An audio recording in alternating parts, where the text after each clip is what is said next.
We are live, I think. I hope. Eh. Hello, everyone. Hello. Welcome to AI Dungeon. There will be a lot of reading today. Yes. Yes. Very much a lot of reading. Should I Um, use the reader accent I used when I played Pyre? that probably depends on Probably the not. character. Um, yes. So, AI Dungeon, if you have never heard of it, is basically it's sort of like Dungeons and Dragons, aside from lack of dice rolls, except um, your dungeon master is Cleverbot. This is an AI storyteller that we will be. I don't know if at the whim of is quite the right description, but she will be deciding the consequences of our actions. Okay. Indeed. I think this AI is somewhat more smarter than Cleverbot. Mm-hmm. I do imagine. But who knows? The story tends to melt and go the way of Mm-hmm. weirdness very Yes. often. Very much Part so. of yeah, part of the fun I have is actually trying to keep it together while the AI story is completely melting. Mm-hmm. All right. So, you want to set up a game, Shifty? Sure, we have a few options here. We have fantasy, horror, apocalypse, cyberpunk. There is also battle that I believe is if we want to fight each other, Eh. and custom, which I can put a custom prompt and Mm. see what happens. Okay. Well, for our introductory story, since we're probably going to do more than one, let's go with the default fantasy setting, I think. All right, fantasy.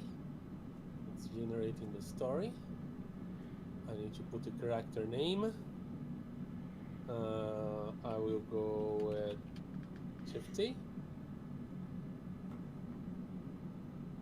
And I need to send you a big link.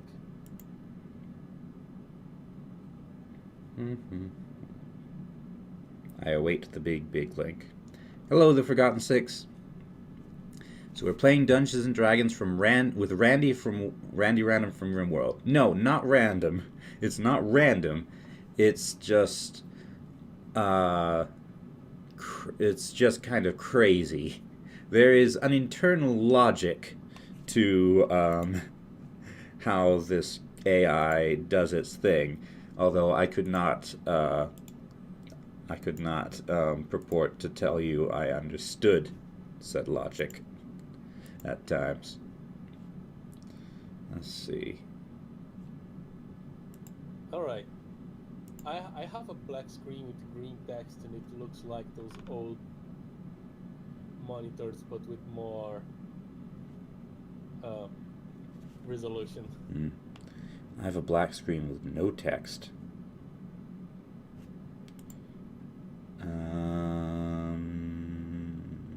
Hmm. Do something wrong? Hmm.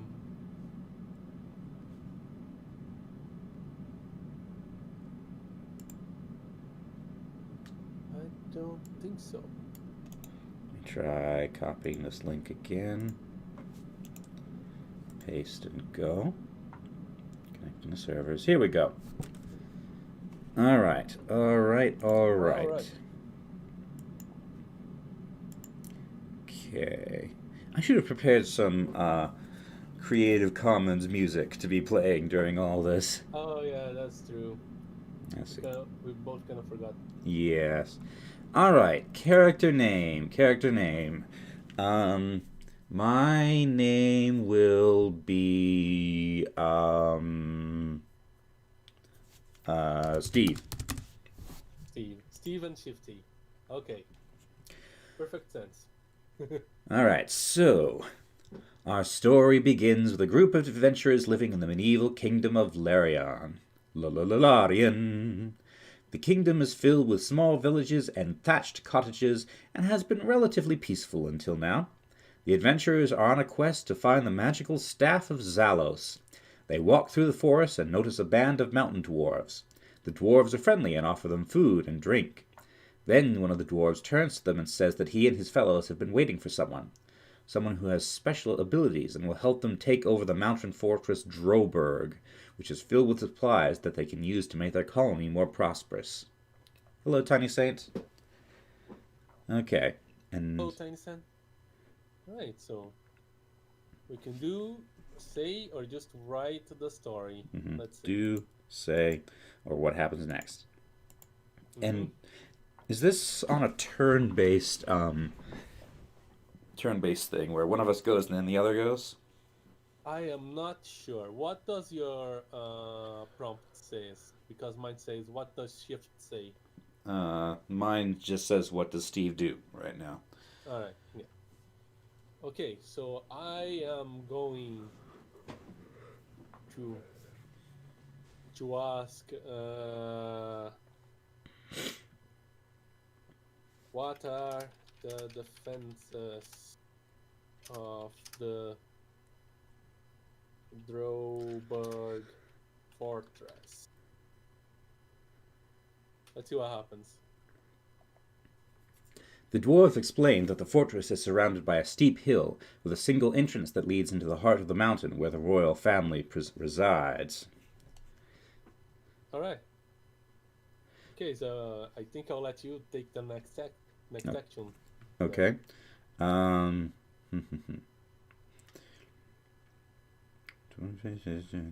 So I should note that what Shifty typed out was just what he wanted to say. He didn't choose from a list of predetermined responses or anything. No, It's just what I type is what is between the quotation marks. yeah, and the AI just responded with an appropriate description. So, Exactly.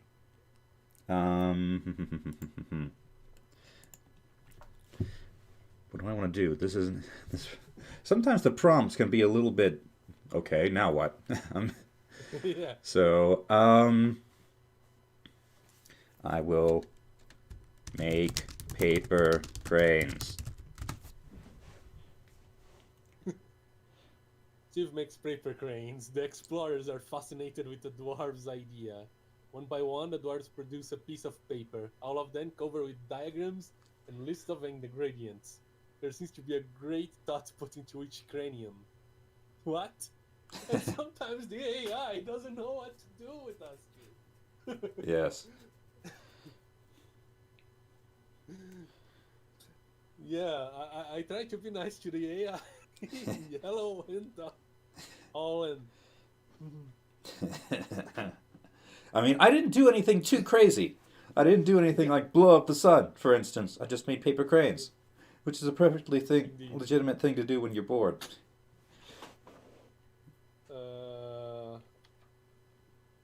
What I'm going to do is this.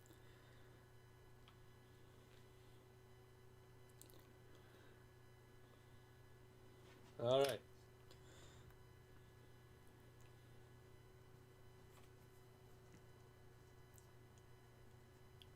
So, Shifty load a bag filled with paper. Shifty pulls a large bundle of paper out of a bag. It's mostly patterns, but there are some winged figures on the margins. He seems to go through phases.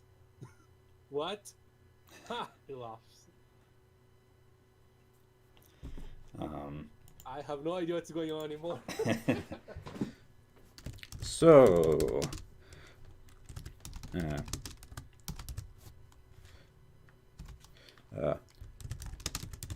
who lives in Droberg? Anyway,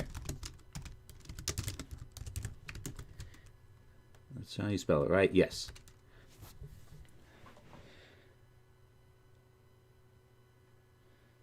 That's the mountain where the royal family lives. You've never heard of it, okay? But which royal family?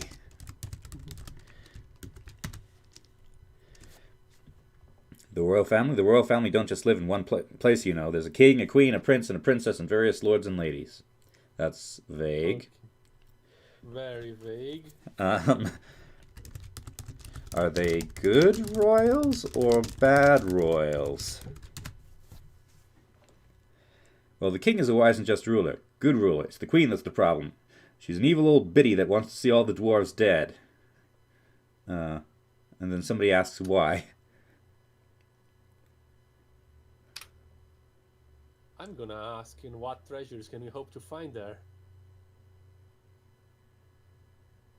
The dwarves begin to talk excitedly among themselves. Treasure? We haven't doled out any treasure yet, yells one of the dwarves. I'm sure this fine gentleman would like to get some. Sounds like a swindle.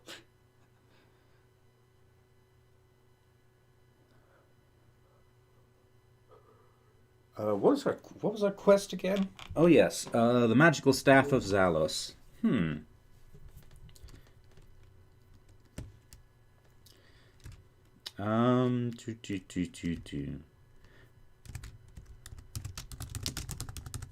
Does the fortress hold the staff of Zalos? Yes, spelling that correctly. We don't know. Does it contain vast sums of gold and precious gems? We don't know. Does it hold the royal family's only working toilet? No response.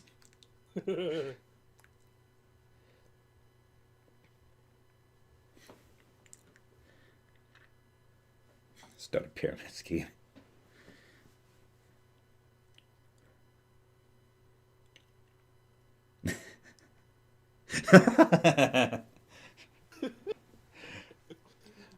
I hope it does. We wouldn't want an accident.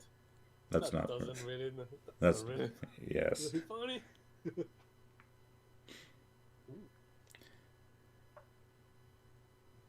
Hello, Henko. Let's see. Yeah.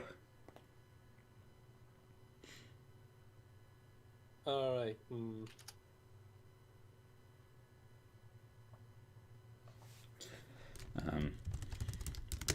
Well, I guess it's as good a lead as any.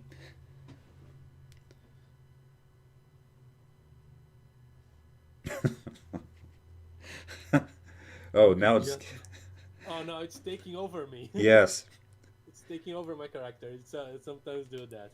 Yes. I suppose we could find out more about the royal family and their habits if we take over the fortress.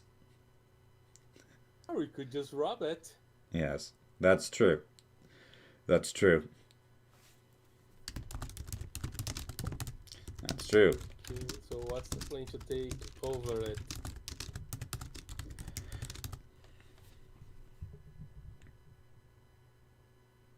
Right, I guess I have a map. It quickly points out the fortress and its defenses. But that's all.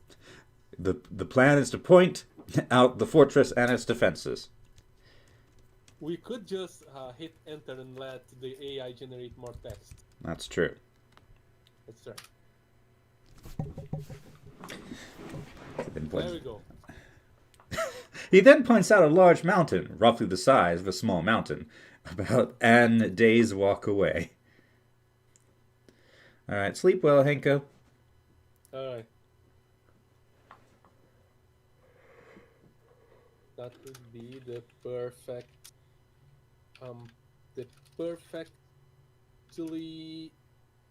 unperfect staging position. Whoa, what's this spelling? Okay.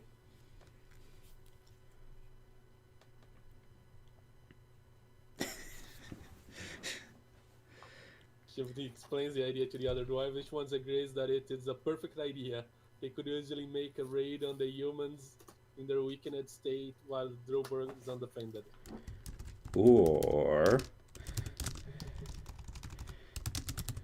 is there a secret entrance?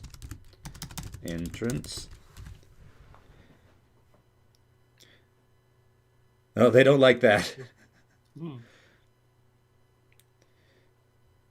What? Okay, this is turning into a war, I think. These dwarves want to go and chop somebody's heads. Yeah.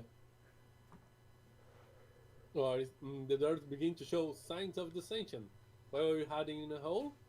I want to go attack the humans right now, one exclaimed. We should wait for the larger force. Okay, we don't need a larger force. We just need to be smart about how we do it.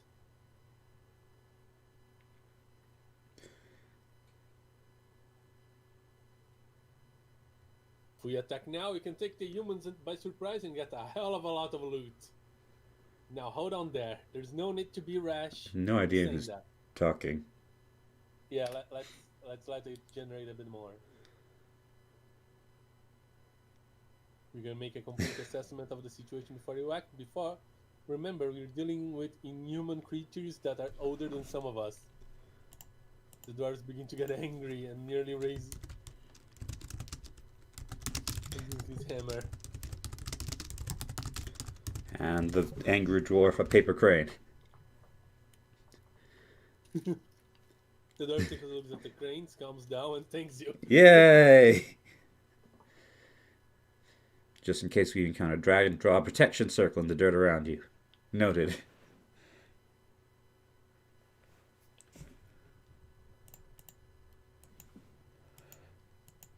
So,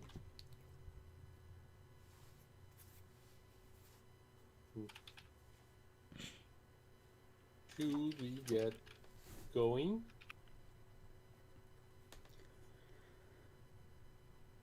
No. The dwarf seems to be split about 50-50 on whether or not to attack or to stay, and Shift is the tiebreaker, so he seems to have made his mind up already. Okay. We go now.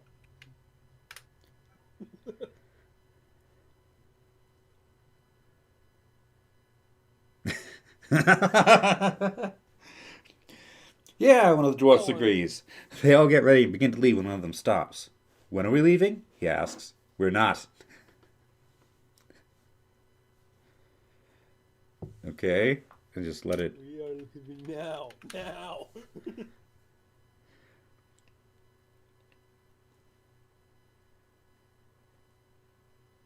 All right. Give me a dwarven name.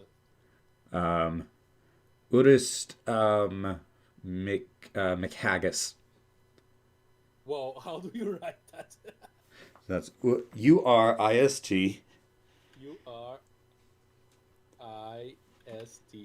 URIST MC MC capital H, no space, AGGIS. AGGIS. Urist McHaggis. All right. Here is McHaggis. You stay here and protect this position. I became captain, apparently.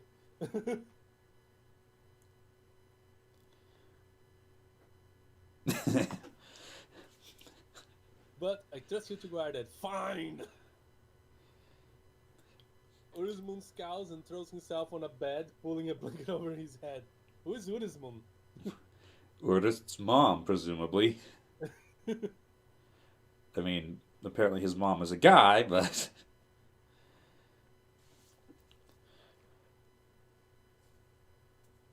Okay.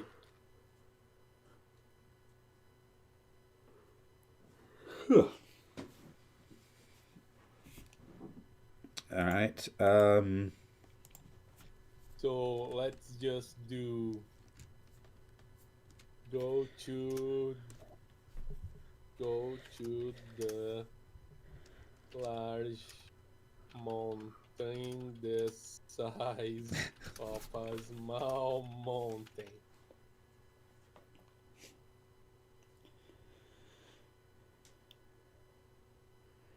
You and Shifty set off towards the mountain, but you soon realize that you're not making very good time. You're going to need to find some horses, Shifty says. Alright, Good old interactive fiction technique. Look around. Steve, look around. You scan the area for horses and eventually find a few. There are 3 close by, but all are wild, frightened creatures that could be dangerous. You decide to try to tame one of them. Tame the horse with paper cranes. No, using paper cranes. You spend the rest of the day and night trying to tame the 3 horses with pieces of paper which you obtained from the village. It is difficult and tiring work, but you manage to tame 2 of the horses. With paper cranes! What about the dwarves? I don't know, I guess they just stand around doing dwarfy things. Yeah.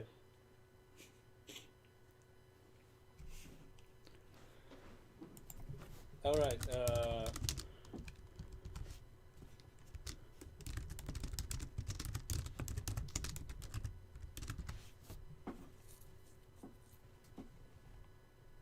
keep going. Shifty is determined to reach the mountain, so you continue on there. The next day you ride your horse towards it. Let's see. Yeah.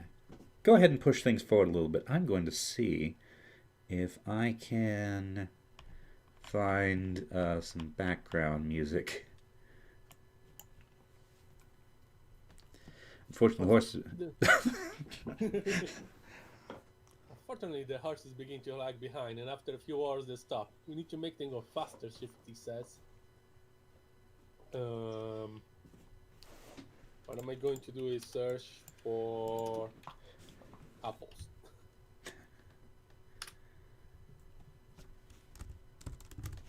I don't want to eat the apples, I want to give them to the horses.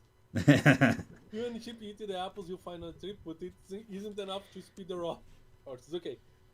Give apples to the horses.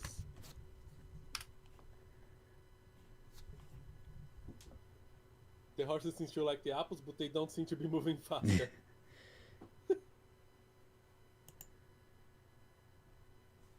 It's no use. We just have to walk them. Let's see. So here's good old Kevin MacLeod. This is Kevin MacLeod, right? Incompetent? Yes, here we go. That's loud.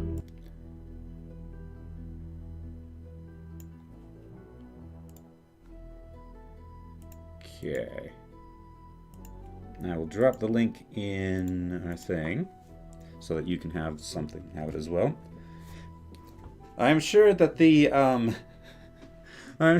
tone of these songs will inevitably be inappropriate for the moment, but whatever. I'm not playing Megalovania. No, that's copyrighted music. And also it's Undertale music. Right,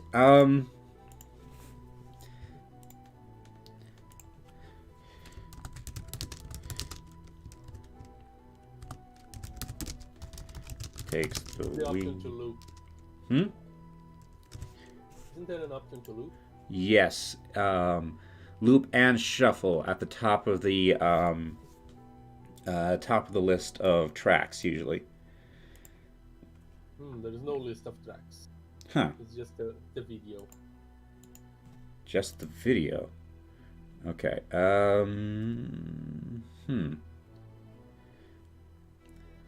Okay, just Google Kevin MacLeod, or a royalty-free fantasy music playlist. I hope this is all genuinely from Incompetech, and nothing else has been mixed in. I don't know.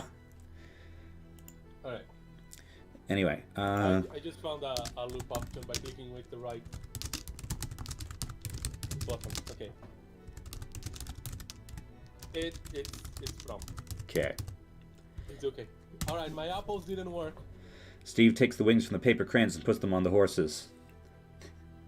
The horse seemed to like wearing wings. Yes. So you and Shift put them back on the horses. Okay. Fly on the horses to the castle. After taming the horse, you have them fly you to the castle. It worked! Your heart pounding, you put your feet in the stirrups and get on the horses. Wait, are we already here? Just enter again. No, let's keep going. You then put the wings on the horse. You and Shifty urge the horses on them and begin to trot forward. I don't know if they're flying or not. Just let it go on, I suppose. You fly for many hours until you begin to feel hungry. I'm starving, you say. Me too, Shifty says. You reach into your saddlebag and pull out some food.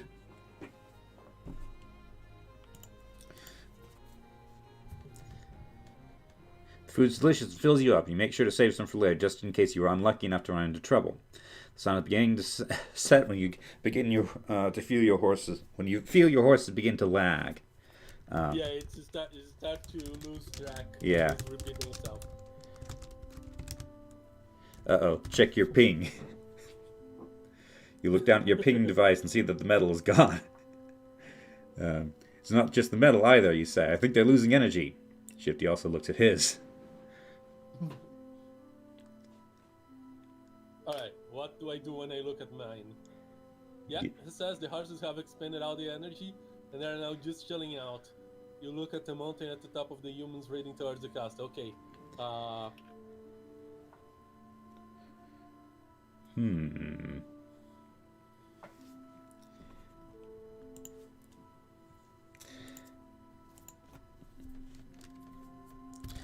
Get the... There we go.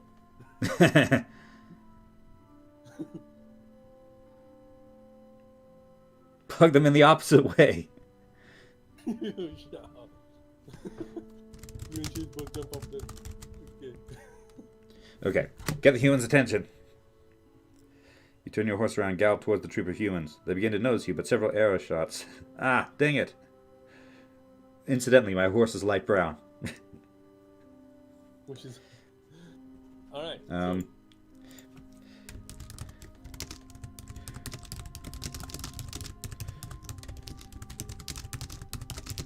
Hey, we're going to the castle. Can we get a ride? Behind us are some new slaves. They were just captured. That's fine, another. Just leave the stuff, we don't need any. What?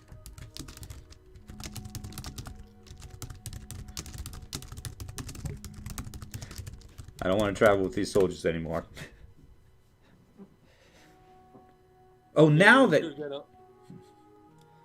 You hold on to the horse with one hand and see with the other. You ride back to the kingdom in a show of force. What? I do not know what's happening anymore. I think we have accompanied the soldiers from the fortress back to the fortress that we're going to be invading. Alright,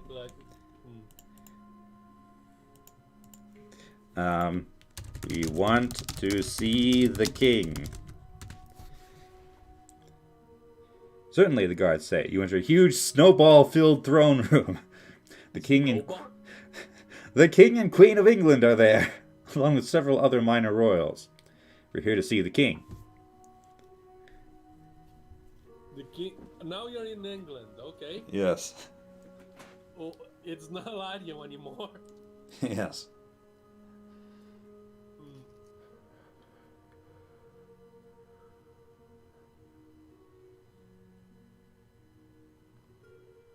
Anything you want to do, or should we just... Okay. Since when was this England? Since now, apparently.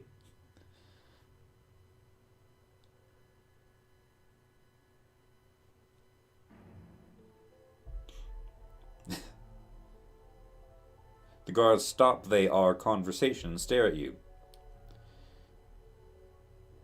They draw the swords and point then at you.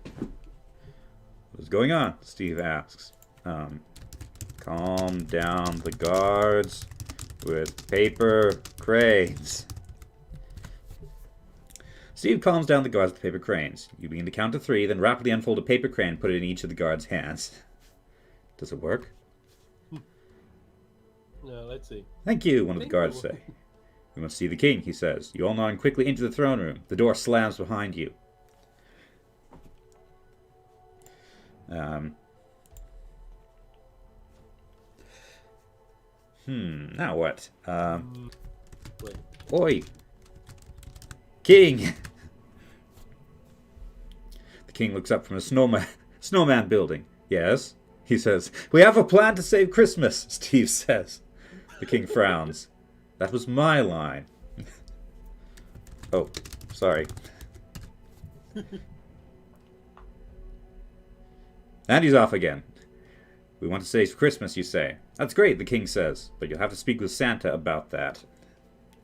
Okay. Wait. Let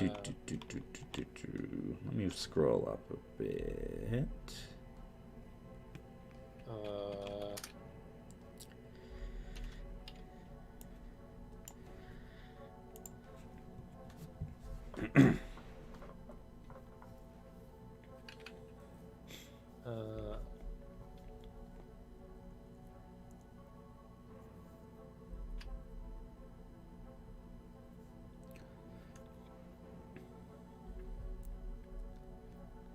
Does Santa have the staff of Zalus I asked him for last year? I don't know, the king says. I have to ask him, the king says. Now, did you come here to see me about the plenty of Christmas? Kind of, maybe, in a way. Go on. Go on, says. Chief explains that you want to capture the Demon Lord's staffs in order to merge the two forces. You all think for a moment. So the staff of Zalos is the staff of the Demon Lord. I guess Zalos is the Demon Lord. I suppose. I don't know what two forces we're merging, though. The power of Christmas and the power of Halloween, maybe? Yeah.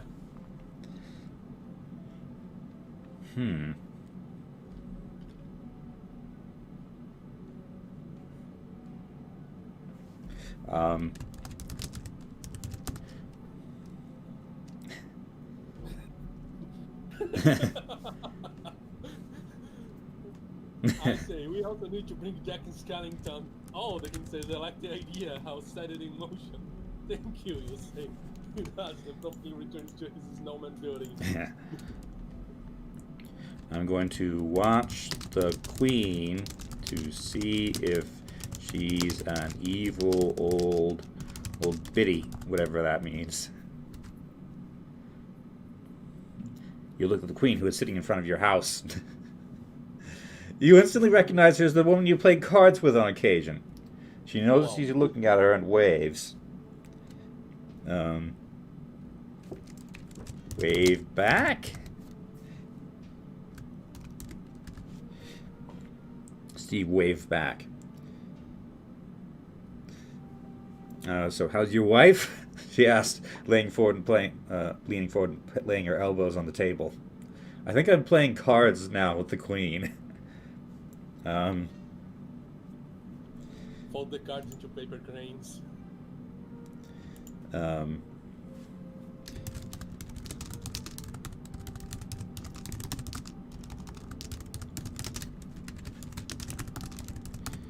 Still the prettiest paper crane I ever made. The queen laughs heartily. I am sure you're biased, she says. Now tell me, how have you been? You talk with the queen for a bit. Alright. Let's just move on forward a bit. She's very friendly to the point where it's starting to feel unnatural. You've only ever talked with her a few times in the past, never for this long. Well, I gotta go, says someone. What do you think would happen if you called someone comrade once, Tiny Saint says.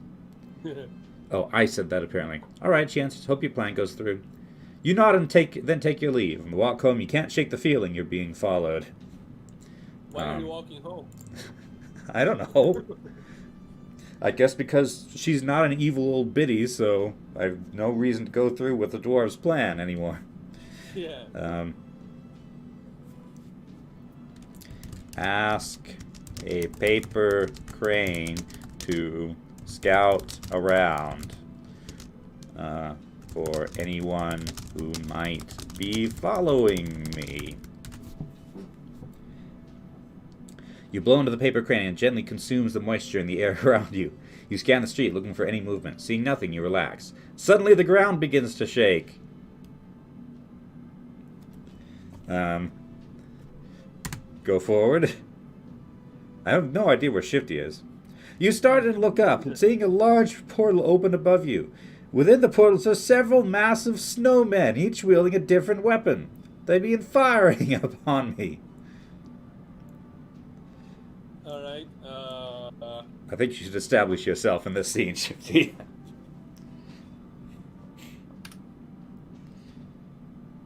You pop up from the ground and back away from the street. The snowmen begin firing upon you, but they miss due to your speed.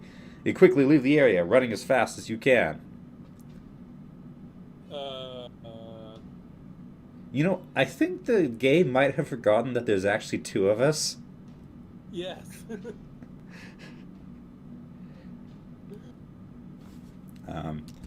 Throw paper stars at the snowmen. You stop on a dime, turning around and flinging a barrage of stars at the snowman. Most of them miss, but you strike one and banish him back to the demon world. Oh, wow, okay.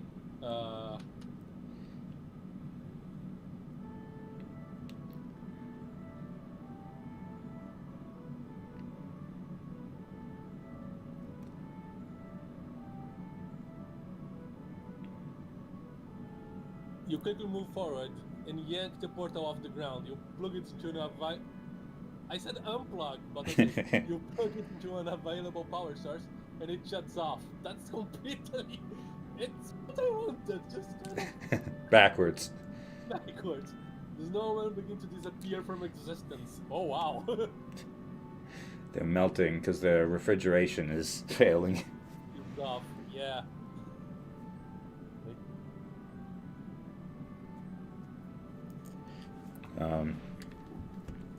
Look at Shifty. Above your head is a small black cube. It has a single button on it. Two small eyes peer out of the sides.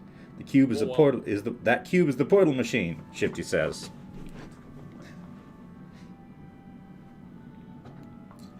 All right. There, I think I managed to get you back into the scene. Yeah.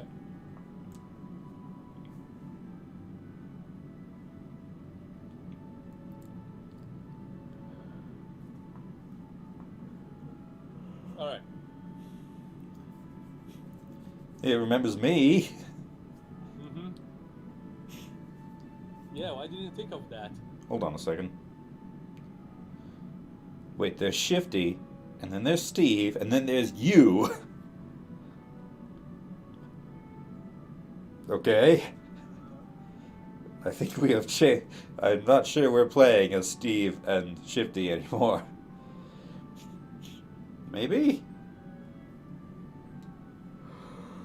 Yeah, okay. Oh, what? No, go back. Yeah. Where was the... Okay, players. There's me and there's you. Okay. Okay. Steve grabs the cubes. This... I can't remember how the proper... I can't remember the proper syntax. Usually you want to say when you when like if I am want to do some action, you need to say you do refer to yourself in the second person. Second person, okay. Yeah. You reach for the key, but Steve swats your hand away. I worked on that, he says. Only I can use it.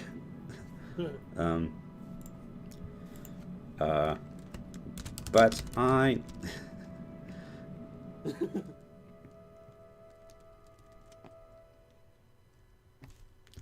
I think we are fighting. Precious! You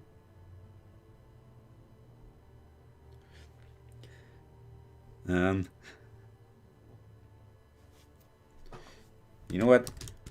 I've had enough. I'm going to bed. So you slams the bedroom door and you continue to stare at Shifty. Sorry, you say. No, it's fine, Shifty says. Okay,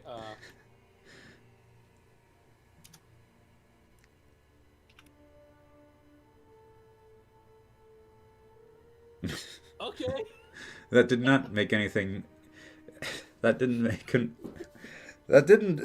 Establish anything. Who are you anyway? I'm Steve, you say. I'm live here. Cool, Shifters. Now we gotta go. Alright. Okay, let's try this again. We use the cube to go to the demon world. Or was it realm? I think it was word. World. They all use the cube to go back to the demon world. You all grab the portal machine and gaze into the cube. You all feel slight pains. You're sent to another world. You appear in a dark street next to a large castle.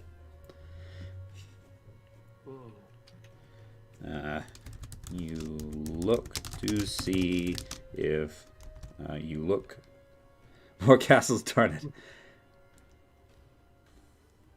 Okay, you hear a crash in the distance. I told you the cube was faulty, you say. Let's try this way. You appear in a forest surrounded by trees, no one inside. Oh, okay.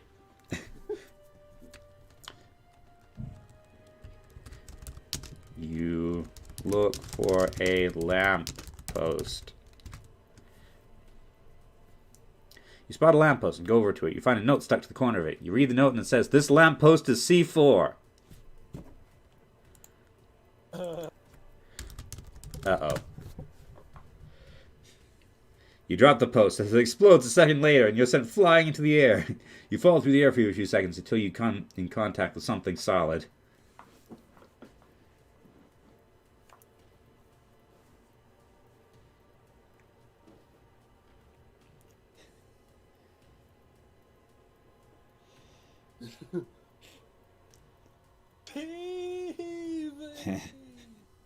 I'm alright, you say. You're alive. Steve stands up and brushes himself off. He's completely unharmed except for a few small cuts. What about Shifty? What about me? You spot Shifty in the distance, lying on the ground. You walk over him and he's uninjured. I think we're in the Chronicles of Narnia now, so the White Witch has clearly stepped up her game. The cube must have exploded in his face, you say. Let's search for other weapons. You begin searching for this vulnerability. You find a large knife, a small gun, and several other weapons. Okay.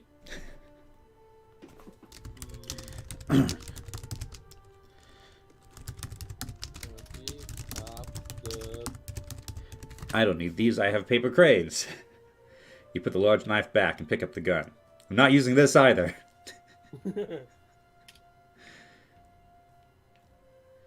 You pick up the BFG and brandish it. Who needs guns, you say? I have mad skills. Do you even know how to use that thing? Is a gun. Yeah. I don't think that the game knows that. Yeah. Well, it's pretty big on pop culture, so I... well, yeah. Whatever.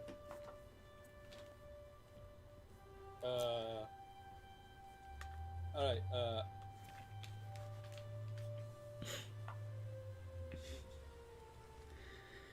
You're not an onion, you're in the land of exploding lampposts, says the Forgotten Six.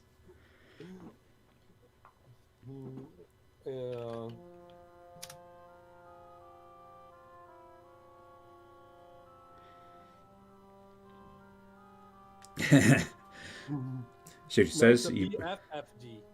Best friends forever gun? Probably. I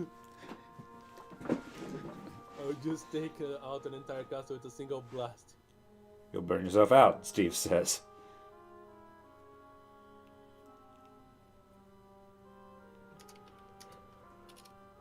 Alright,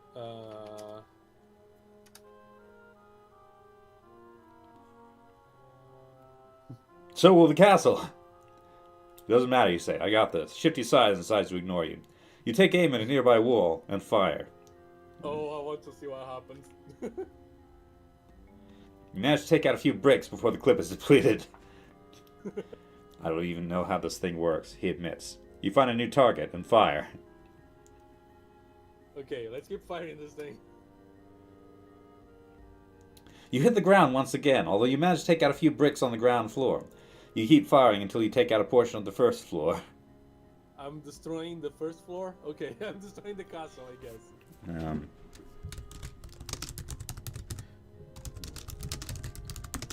But where's the White Witch? You fire the gun once again, taking out a portion of the second floor. I don't understand how this thing works either, Steve admits. It just confuses me. Story of this entire thing.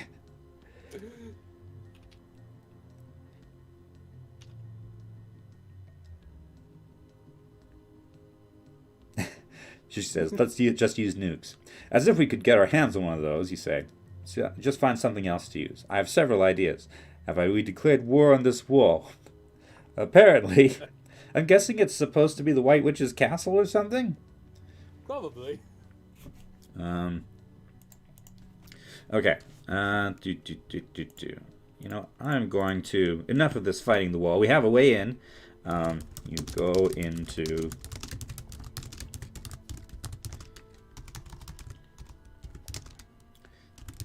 Go into the White Witch's castle. Steve, go into the White Witch's castle. You enter the castle and begin exploring. Ahead, you can see a stairway leading to the rest of the castle. To the right, there's a large doorway leading into a grand hallway with several floors. Doors. Oh, doors, yes. Okay. Ahead or to the right? The classic interactive fiction choice. Move forward. Okay. Move forward. Forward.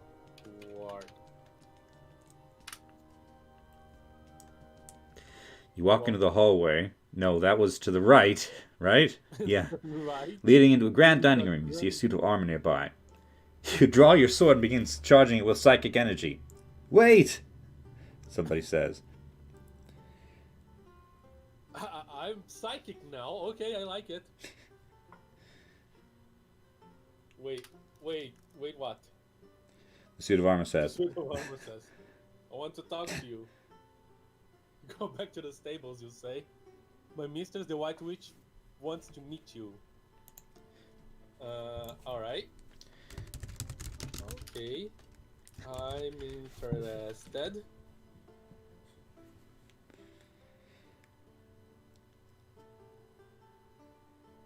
Shifty says, okay, I'm interested. I'm really not sure about this. I don't like her. You don't have a choice, you say. Fine, he says, drawing his dagger.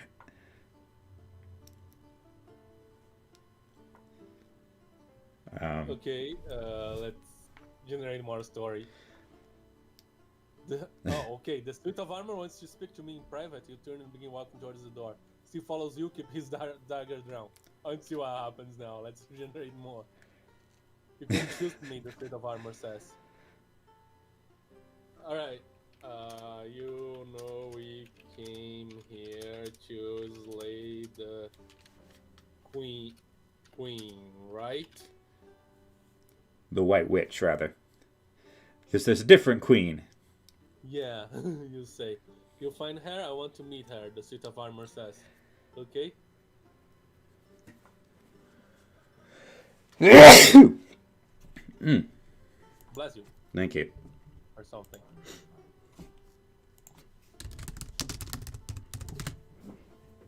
She sneezes. Sneeze. You notice the entire room is freezing. That's Whoa, pretty. what a sneeze? You drop your knee and place your hand against the floor to keep from slipping. That's thematically appropriate, actually, yes. I'm glad you came when you did, the suit of armor says. Although I think the game might have misunderstood sneeze as freeze.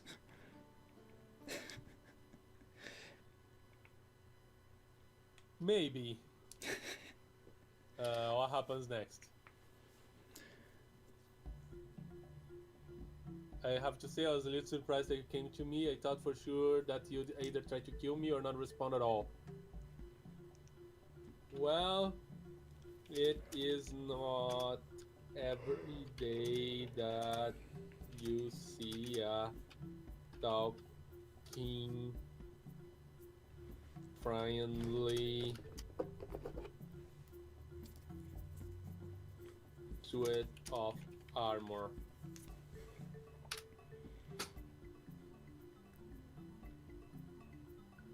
Oh, it's a name now. Yeah, I was a soldier once. My name is Shaft. Shaft, I've heard this name before, I can't remember where. Which kind of throws me. I was asked if he was. Uh, oh man, I forgot the name. As usual.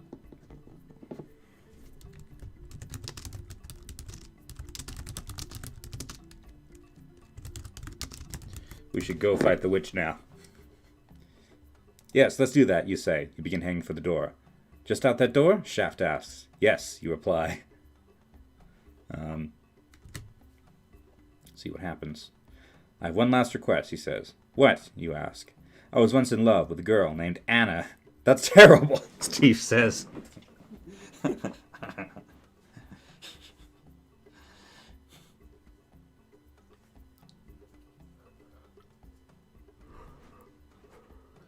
She says, poor Anna.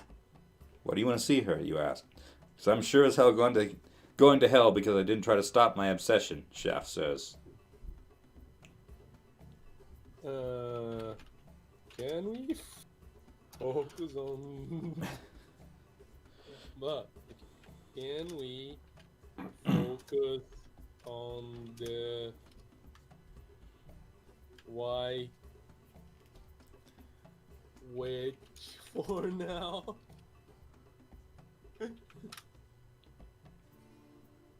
Okay, Steve says. Thank you, Chef says. Now, go. Fine, you say. Thank you, he says, as the room returns to a normal temperature.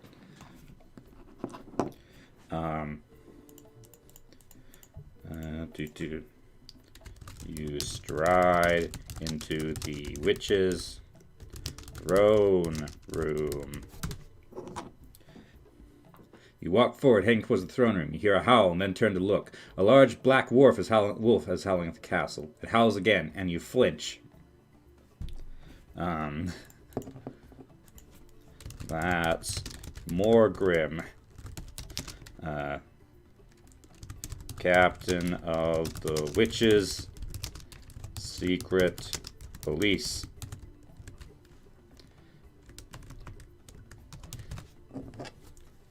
What's more? You have to tell someone, Steve says. You have to stop her. We can't just start shooting the guards. We need to find out more about the beast. Now there's a beast. Okay. I think that might be the wolf. But I suppose there could be a beast in this castle. This could also be the Beauty and the Beast castle, I suppose.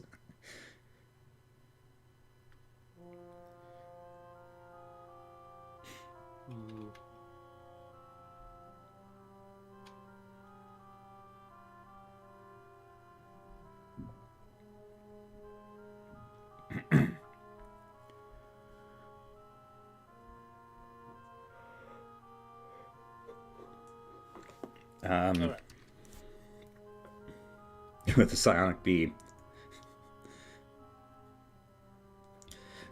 The Forgotten Six says, I have a question. Anyone feel free to answer. What in God's name is going on?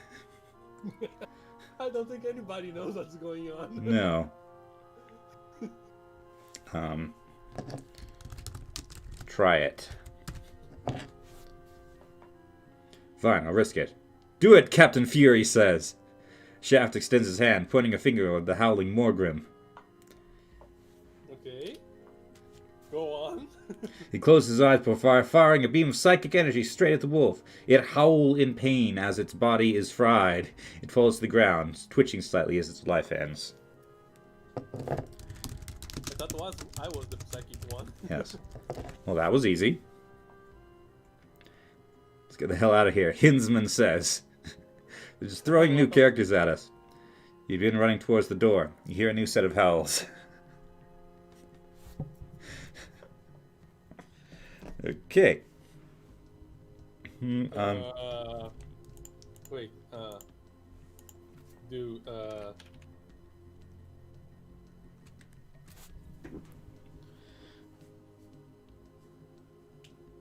All right. The set of a wolf. So there we go. Psionic storm. You run forward, turning to face the new black creatures. You raise your hands and allow the powers of the warp to course through you. I'm a mix between a Protoss and someone from Star Trek or something. What happened now? You begin to float, and you howl. The air begins to grow colder as ice forms around you. No, I am a vessel of the dark gods, you shout. Okay. All right. No.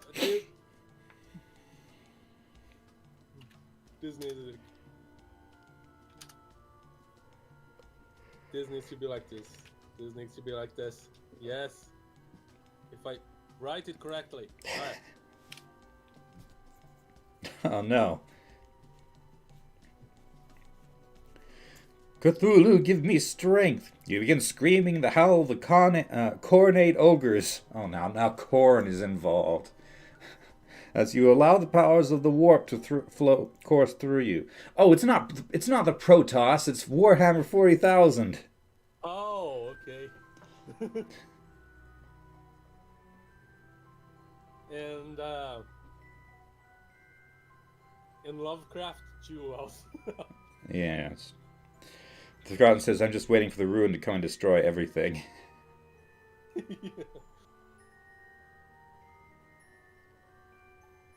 Alright. You let out a burst of psychic energy firing directly at the beast. You see the creature shift as the beam affects it before it lets out a powerful roar. The trees around it break and splits forward, heading straight for you. You attempt to float away, but its massive head strikes you, knocking you to the ground with incredible force. Whoa. Okay.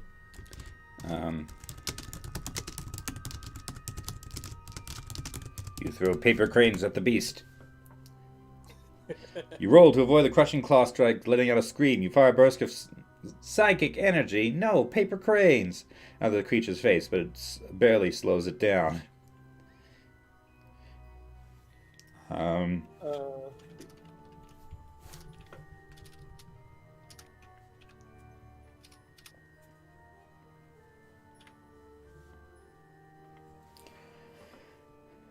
There's a filing cabinet. You attempt to lift it up, but the creature... We need more paper! There's more in the filing cabinet, Steve shouts. You attempt to lift it into the air, but the creature's claw strikes knock you back into the ground, destroying the filing cabinets. Okay. Excellent. Now there's papers scattered everywhere. Hi, Nora. Who says I? Oops, she has retracted her message. Let's see. Were you trying to message us? Nope.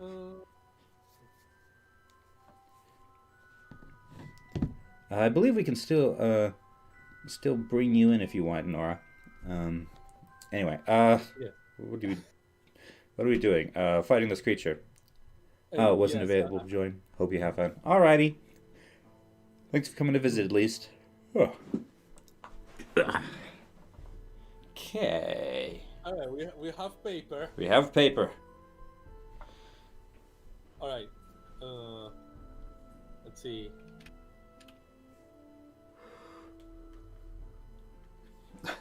Honestly, given what I'm seeing so far, I'm not sure if the game could handle a third player.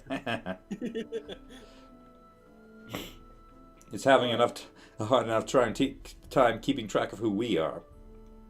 Yeah.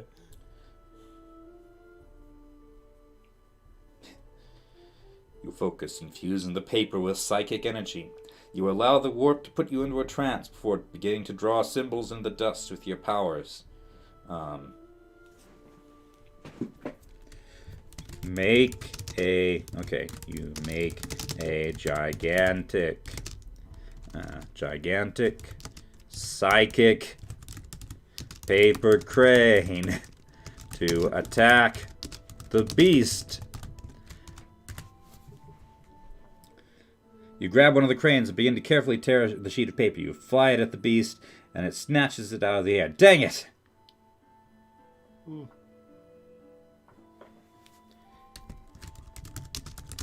Punch the beast.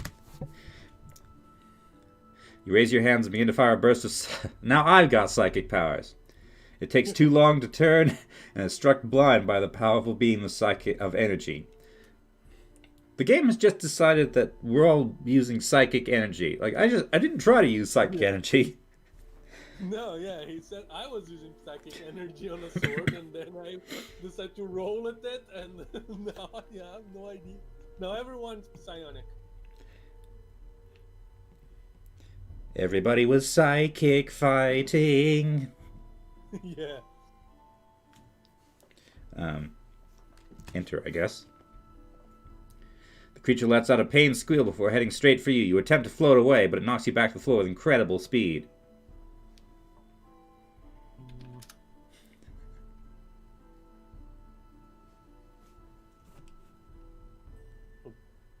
Come on.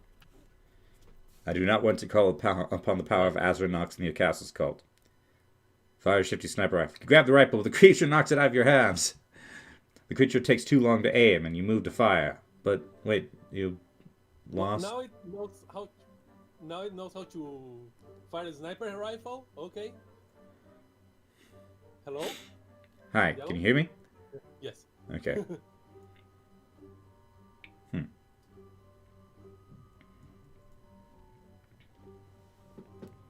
Um.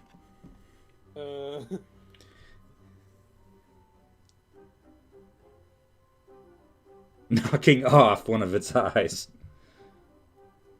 You fire jet. Use psychic powers to fire a jet of flames at the beast. Okay. You fire a jet of flames straight at the beast's face, searing its face and knocking off one of its eyes. Okay. That's good damage. Judo. You judo. Throw the beast. So you judo throws the beast. Quickly move forward, grabbing the beast's wrist. It tries to throw you, but you twist its arm before throwing it to the floor with incredible speed. You attempt to use a power-intensive attack. Okay. You grab the creature's head with both hands, beginning to forcefully slam it to the floor. Ow! Crushing its skull with incredible strength. And now we're just curb stomping it. It's finally dead.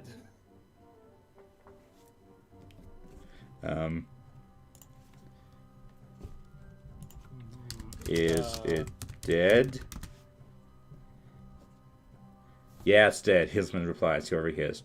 Quickly move the creature's body before a burst of speed allows you to grab two of the creature's pre-adolescent hide ogs. What? What's a pre-adolescent hide og? Hinsman smiles. That doesn't tell us anything. These are very valuable. They're the size of a toddler and can be tinned to make incredibly soft leather that doesn't wear out. What?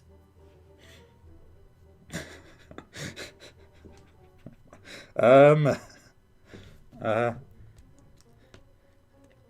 are very valuable. Are they alive? Yes, they're very young. They're the size of toddlers, so they can be raised for their hide, which can be tanned to make them incredible. Okay. Okay. Forget the pre-adolescent hide ogs. We have a witch to fight.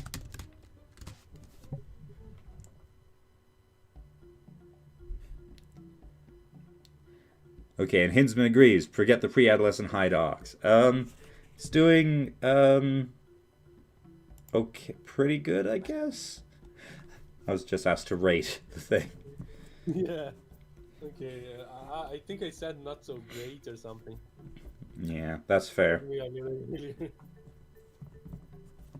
It's still so bad it's good, though. Yes. Although it is a bit much, I think. It's way too all over the place. Yeah. Okay.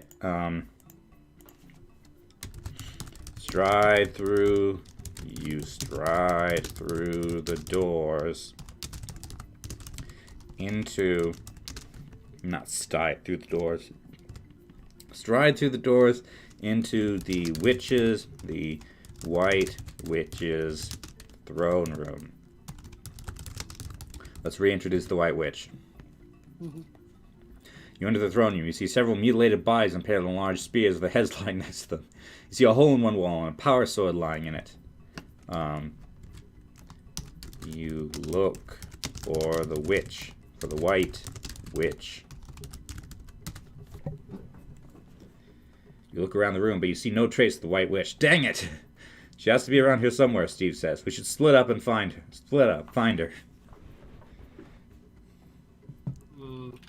Okay, try to find the White Witch with telepathy. How do you write telepathy? TLEP. There. Yeah. I have spell check.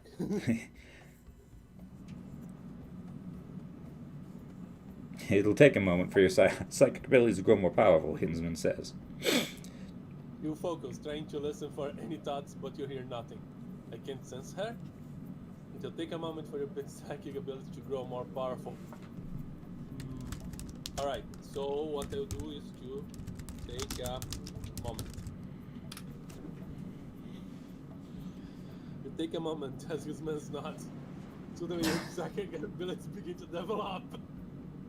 You begin to hear faint voices in your head like static. Listen to the voice, his man whispers. Okay. Listen to the voice.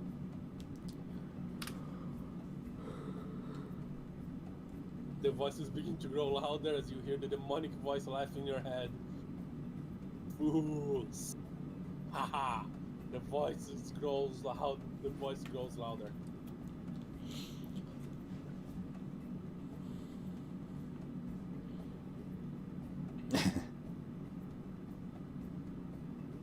What?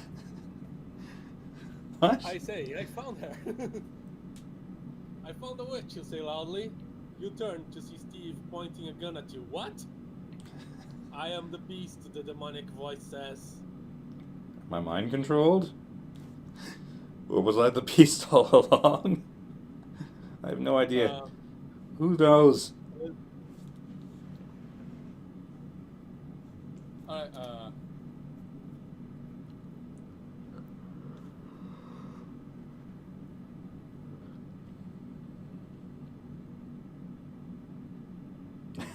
the shifty one. I am the witch. You are not what I thought you were.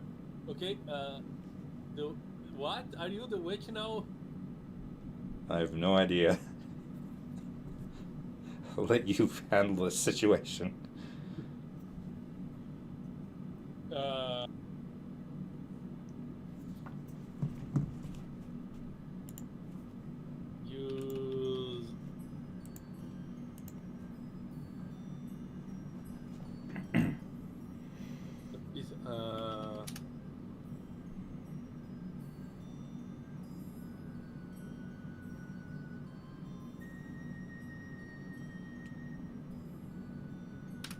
Alright, let's do this.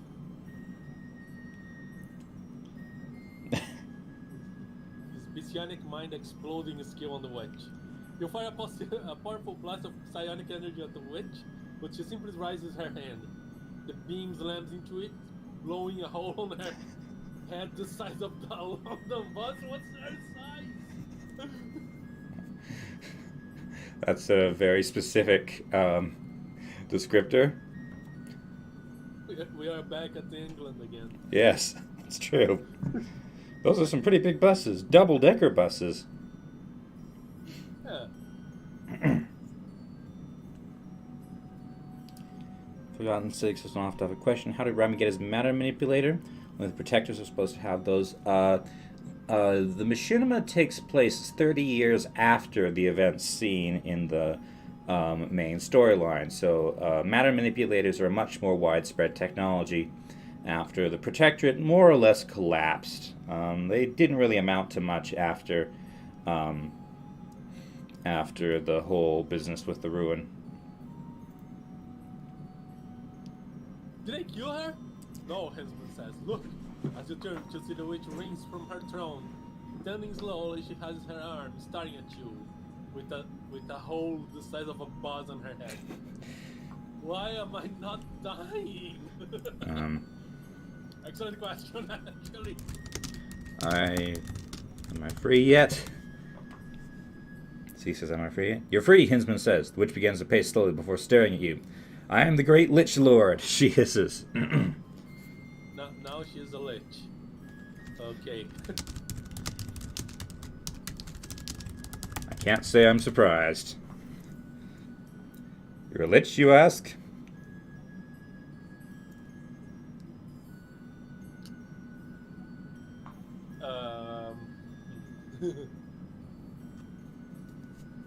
I'm stumped.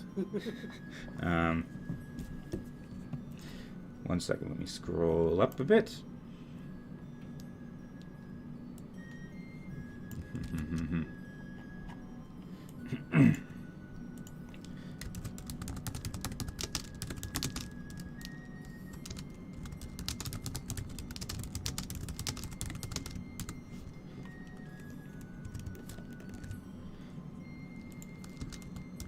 Surrender, give your...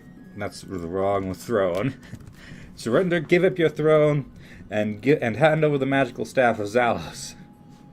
Never, the witch snarls. She raises her hand and you feel yourself lifted from the ground, transported behind her. She hurls you at the wall, shattering your bones. Oh. Ow.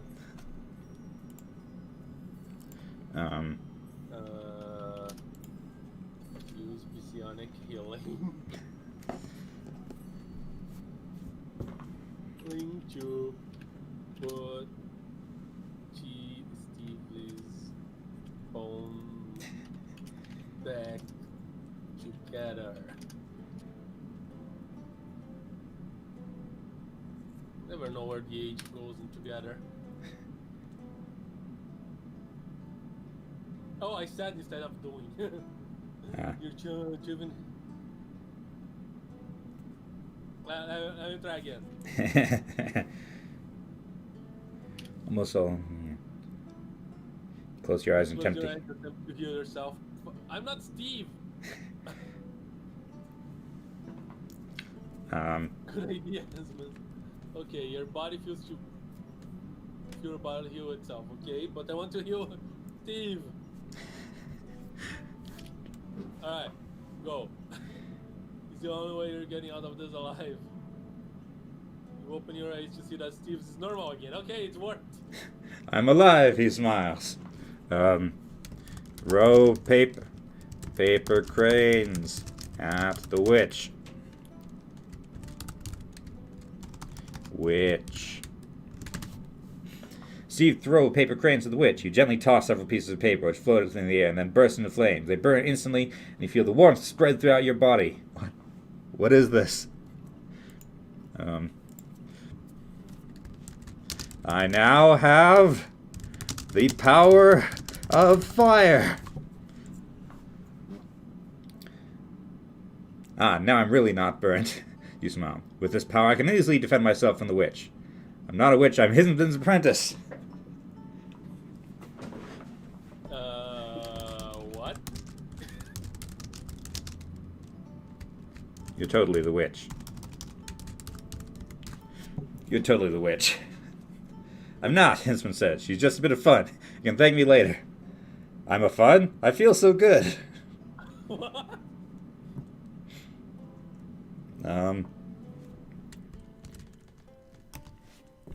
I'm going to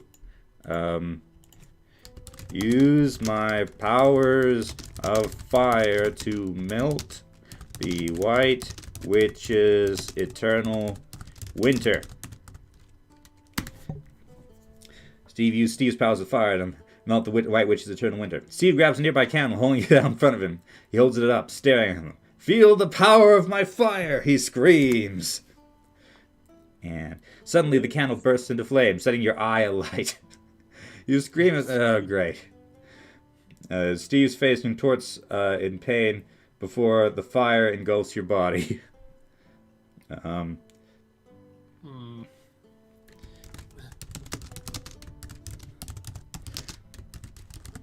Join the Fantastic Four. Steve join. You and Hinsman join the Fantastic Four as Reed Richards takes on the name Mr. Fantastic and goes into superheroics. You become a superhero, taking on the name Thing. No, that's the wrong one. I'm supposed to become the Human Torch. I'm not supposed to be the Thing. Okay, fine. I'm the Thing. Okay, I'm going to join the Justice League.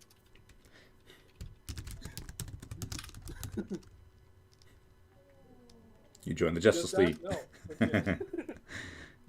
The first mission is to take out evil Lord Satanus, who is attempting to open a fissure to summon his master, the evil wizard Morgana.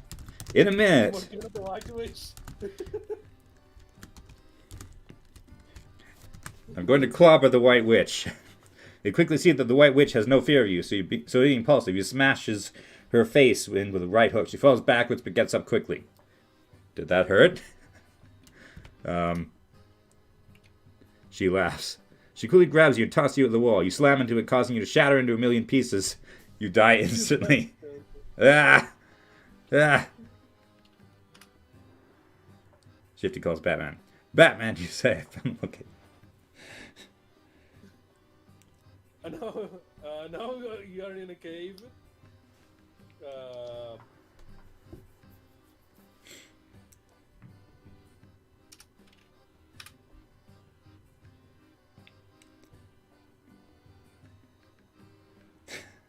Oh, it knows Tony Stark is Iron Man.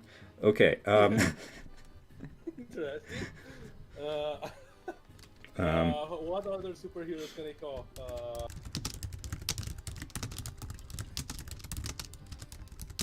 How do you spell shenanigans?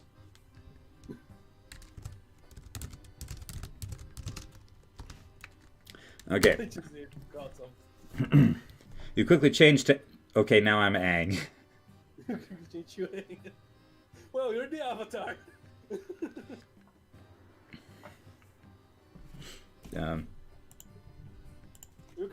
All four elements. If I'm the Avatar, that means I still have the power of fire.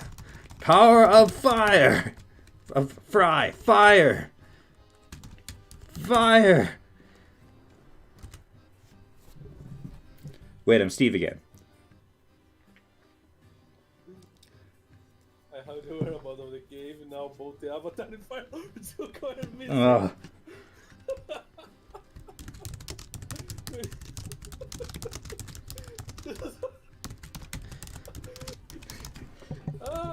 The best crossover ever made. Okay, come on, game, stay focused. Can we deal with the White Witch first? No, I need all the help you can get, I say.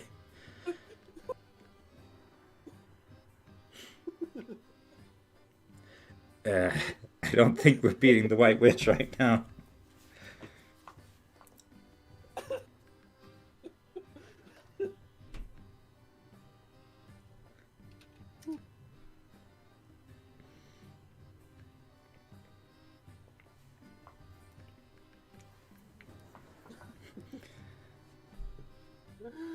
You walk up to the Iron Man who's busy welding a piece of metal. You're knocking out with a single punch? What? Taking his armor apart. Jesus, what's wrong with you? What? What's wrong with me, indeed?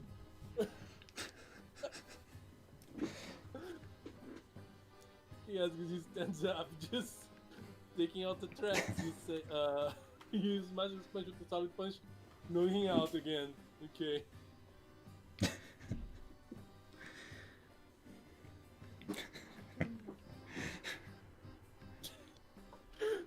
Can we all agree that this star is gone?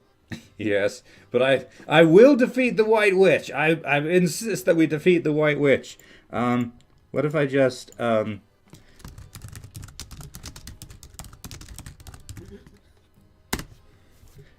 Defeat the White Witch. You find yourself in a dark room. You take out your glow stick and look around. You notice the White Witch tied to a chair, and the charred remains of her husband and 2 other airships.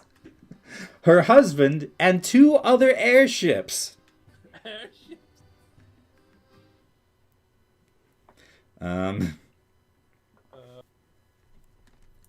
Take the magical staff of it was Zalos, right? Zalos from the witch. From the White Witch. The White Witch laughs. Ha! Tried that once before. It didn't work out for me, she says. You draw your sword and approach the witch. She smiles at you. You smash the White Witch with a single punch, shattering her into a million pieces. You quickly untie her. What? What's the situation outside? She asks, in pieces.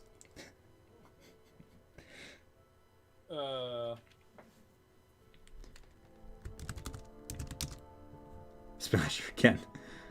I don't know, I landed up shortly after you did, you say, as the witch stands up. What's with the gladiator gear? She asks. Is she supposed to be on our side now? Okay. Come on. Grab the magical staff of Zalos. You grab the staff and walk over to the witch. I don't trust you, she says. You smash in her face with the magical staff. She might be confusing her with the Scarlet Witch. I don't know the Scarlet Witch, but okay. Go home. You watch the smoke rise from the wreckage of the airship. You stand there for a while, but eventually begin to feel hungry. Should we go, you ask? Yeah. Steve nods. Is that the end? Is that the end? Yeah, you have the staff. Yes. I smashed it. I have no idea what happened to the witch, to be honest. Yes, very, very much so. Very much so. All right. Time for another story? Let's do it. Okay. The end. The end. There. You reached the ending. There. Yay! Which I cannot actually play in the background because that's actually copyrighted, even though it shows up in basically every RPG Maker music pack ever. My goodness, what was that? I have no idea. It went like that. Okay. I have no idea. Alright. Should we try a custom adventure next? Let's see. I click custom. Okay, I need a character name. Let's go. Let's do a Harry Potter themed one. Harry Potter. Mm-hmm. Alright. So, what's a Harry Potter-ish name? You want to be a boy or a girl? Oh boy. A boy? Okay. Pontius Snaggleworth. Pontius. Let's just go with Pontius, otherwise... maybe I can go as Snaggleworth. The Forgotten Six is begging us not to. Well, we are gonna get the entirety of the we're gonna mix everything up again. Probably. Yeah. Okay. Join adventure. All right. I can send you the link.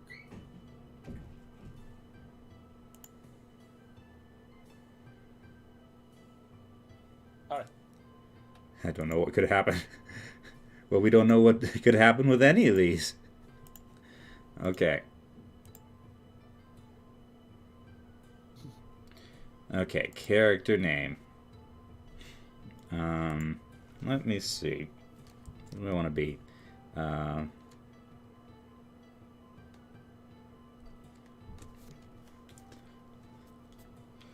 don't know the volume and the music.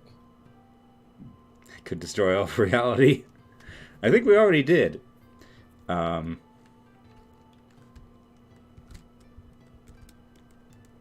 We completely failed on keeping the history in its tracks. We went all over the place. We stopped at caring. All right. Here we go. Enter a prompt who describes who you are in the first couple sentences of where you start out.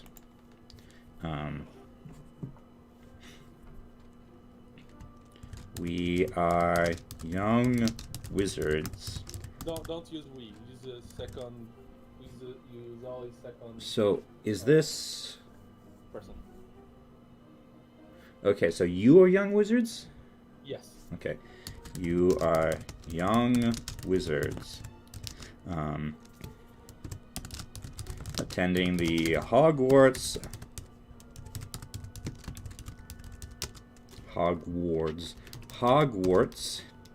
School of Witchcraft and Wizardry.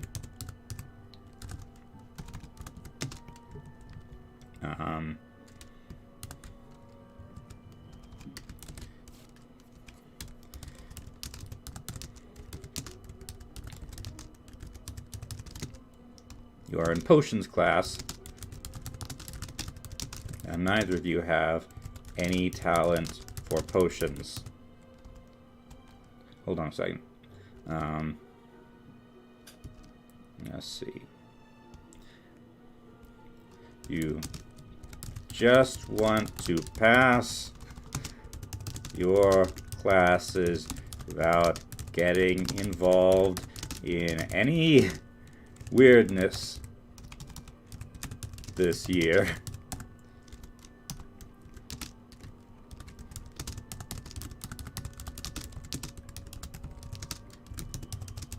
You're currently in potions class with Professor Snape.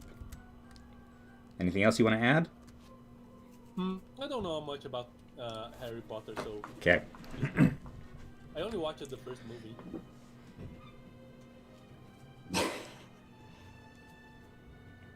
Whoa, okay. With a crash, Professor Snape throws his scouter onto the ground. What in blazes is wrong with you lot? Can't you see I'm trying to teach here? Screams Professor Snape. Is that in character? No, not quite. Like, internally he might be doing that, but nevertheless I will say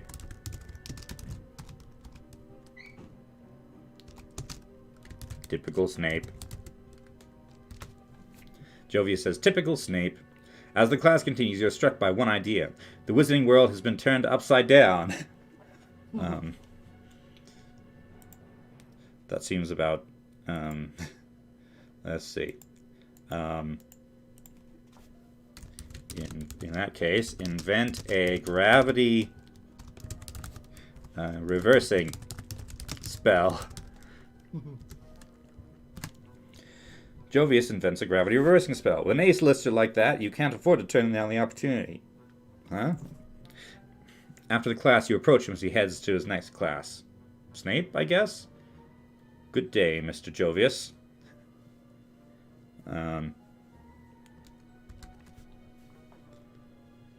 Says Mr. Jovius.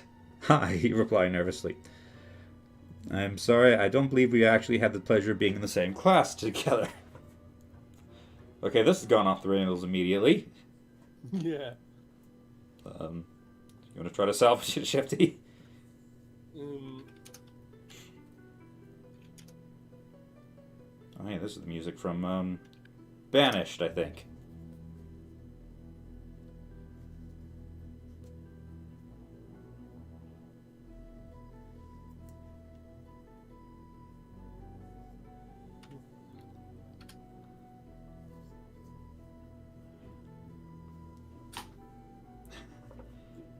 Can we at least do something so we don't need to walk on the ceiling anymore?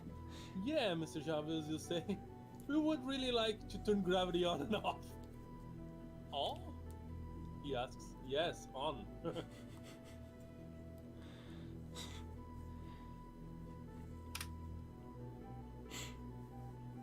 We were in potion class and Professor was making potions and he lost his grip on the cauldron a few times, resulting some of us getting splashed with hot liquids. Okay, I think we got things back on track. I think. Amazingly.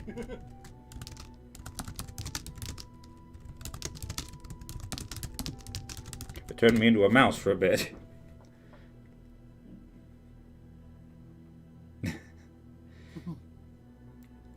Yeah, it's not a mess. It's observed that having gravity on and off would result in such a mess. But I suppose that it would also have interesting effects. What other class were you in today? Hmm, defense against the dark arts is the only one that I remember that I did.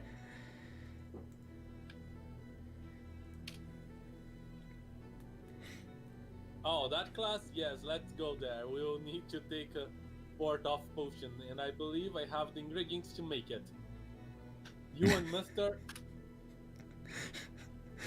Job will walk to defense against dark arts class. A class currently being taught by none other than Professor Flitwick. I can turn up the music, yes. How's that?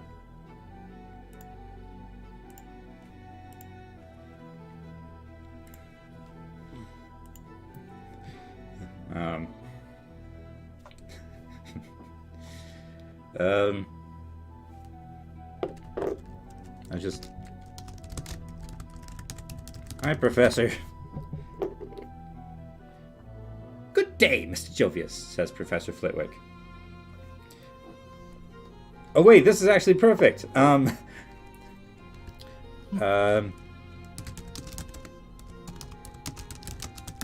you know the gravity reversing charm?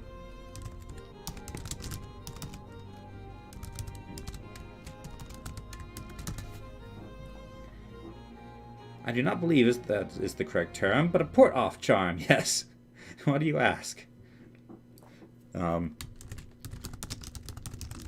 currently walking on the ceiling. Yes, we're tired of walking on the ceiling. Ah, yes. Yes, everyone gets that, I'm sure. Upward mobility, eh? That's one way to put it. We used to do things differently in my day.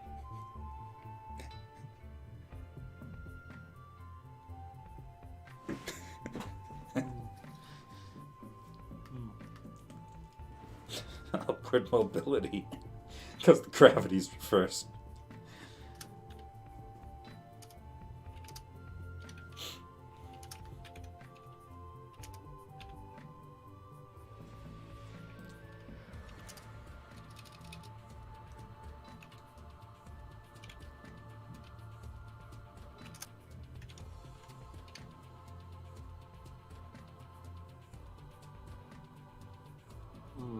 I'll be right. I guess it's correct. Alright. You need to go back to the way it was. Try taking potty breaks has become very awkward. Indeed, says Mr. Jovius. Alright.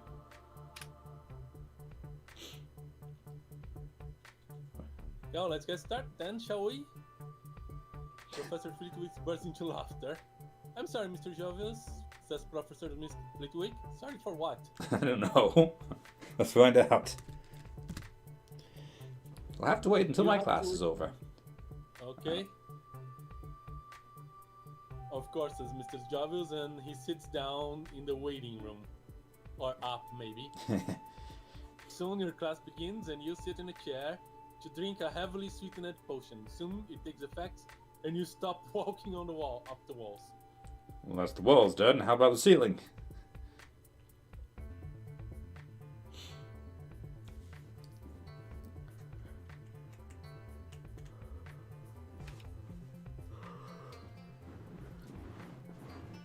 Okay, now...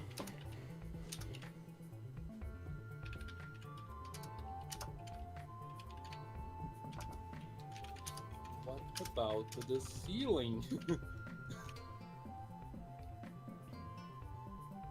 The ceiling? Yes, the ceiling is very boring. It just stays up there.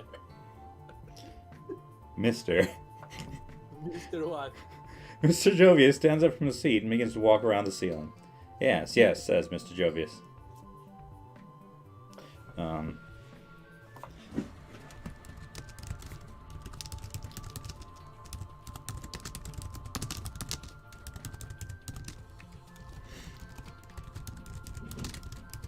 I don't dare step inside the Great Hall, for fear of flying off into space.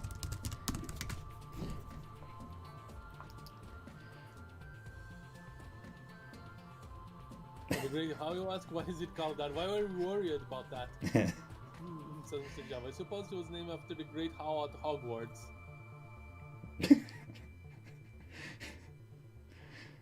Okay. Ain't it the actual Great Hall of Hogwarts?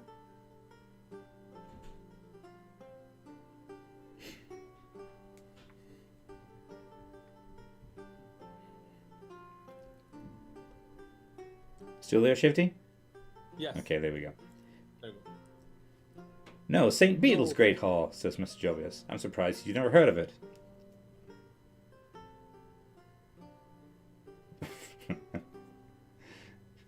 That is not the type of thing I want to worry about while I am upside down.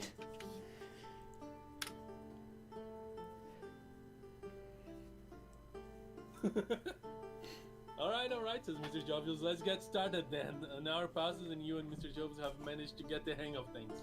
Okay? Apparently we're back on the floor. No, we're hanging from the ceiling. Ah, okay. Suddenly you notice that Mr. Jovius is no longer hanging upside down from the ceiling. You turn around in panic, see him on his feet just outside the door of the potions classroom. Okay, so I guess Mr. Jovius... Like, is there a difference between Jovius and Mr. Jovius? Like, is Mr. Jovius my dad or something? I have no idea. Let me say...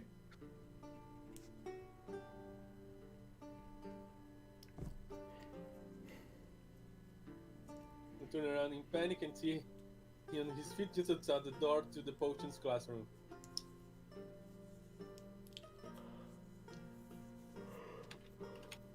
Finally, we are out of that vehicle.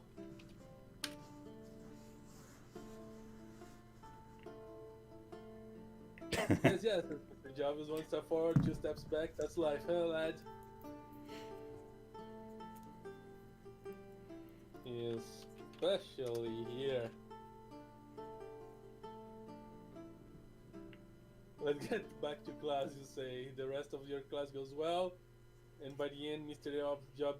Jarvis and yourself have gotten the hang of things again. Okay?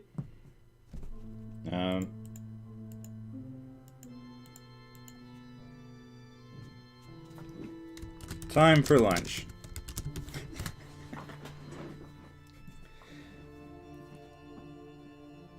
Have an eating schedule, or do you just eat when you feel like it?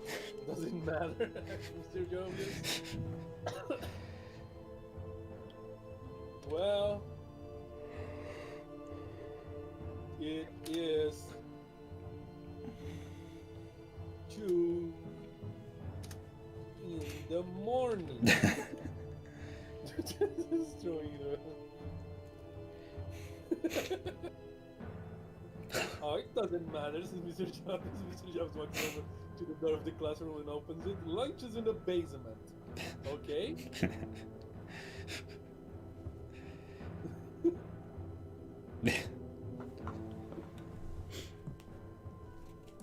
Let's see.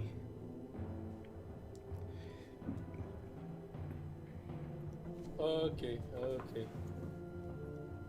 I am going to go to the basement.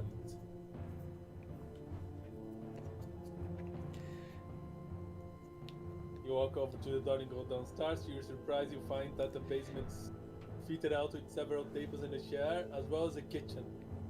I guess lunch really is in the basement, amazingly. Yeah.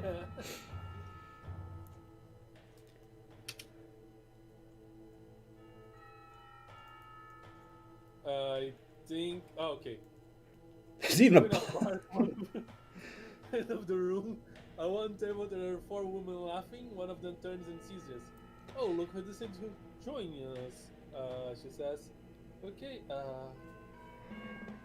All right. I do not believe we. I had the pleasure.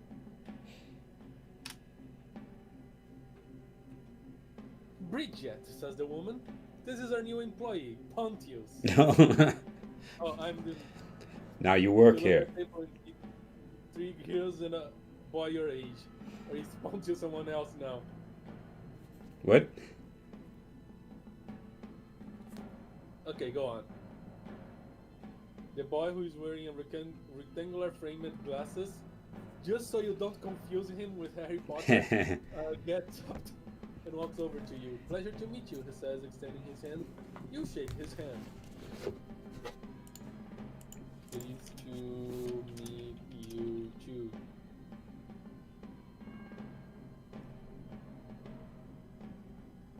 These are my friends, said the boys, indicating the girls. Mind if I join you?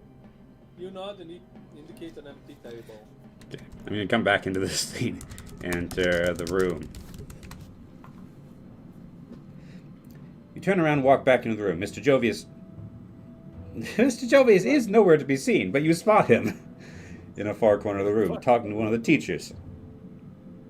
Okay, so yeah, it's the big mountain the size of a small mountain again. Yes.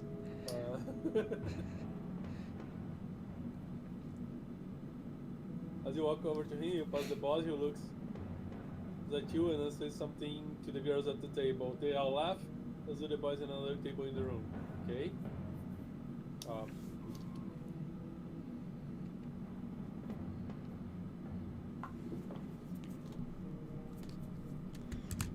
Okay, what did he say?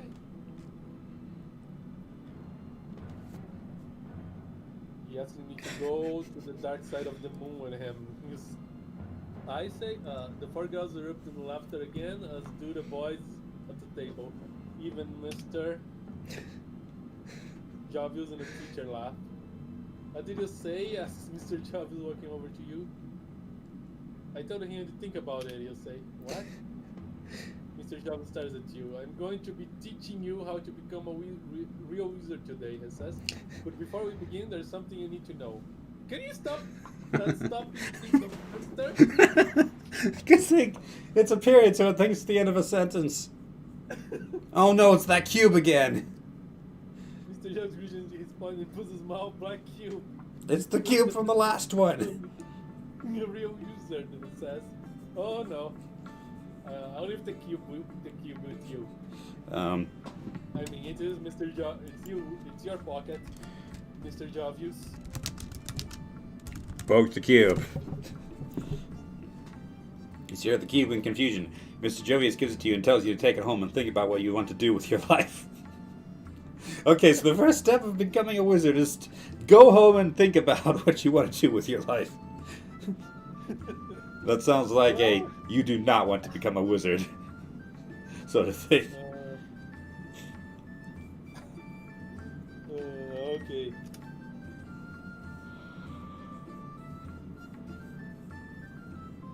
That's something that you'll never see in the Harry Potter novel. Give up becoming a wizard. Alright, you say, I'll come back tomorrow. I'll be waiting, says Mr. Jovius. You walk out of the room and head upstairs. I think the game has forgotten that that Jovius is actually my player character. Yeah. Never go back, yeah. Never go back in. The next day you come back and Mr. Jovius tells you that he can see you decide to give up your foolish dreams of being a wizard. Go home and never come back. As As you you walk... walk off the room, you feel something hit you in the neck. As you fall to the ground, you realize that something has stabbed you in the back. Oh. Now it's gonna kill me. You turn around and see Mr. Jovius stand over you. You're not going to be making that decision anytime soon, he says. Okay? Mr. Jovius walks away. You never show up to work again. You head back home and don't do much of anything for months. Okay? Now what's Mr. Jovius up to?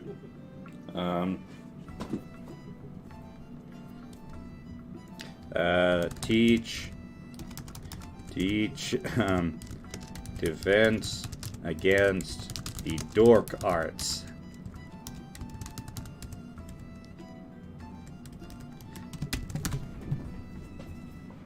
The next day as you walk, you see Mr. Jovius is standing in front of you. Hello again, he says.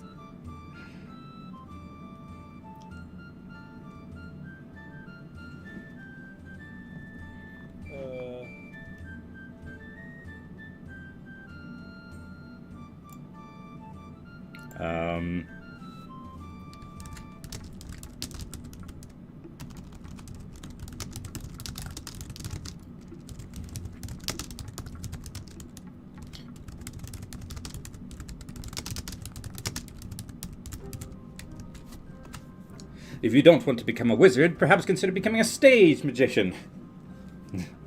Continue to reply. Think about it, says Mr. Travis. We're hiring, and I promise no one will get hurt. Walk away and consider the offer. But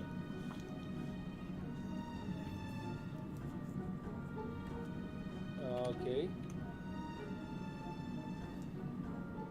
Refuse. You walk out of the room and head to your job. The next day you're hired at the Magician Lounge. You work here for 2 years. The next day you're working as usual. What happens? It's a slow night, so you're snacking on some peanuts. Suddenly the door opens, and in steps a woman with purple hair. Oh no.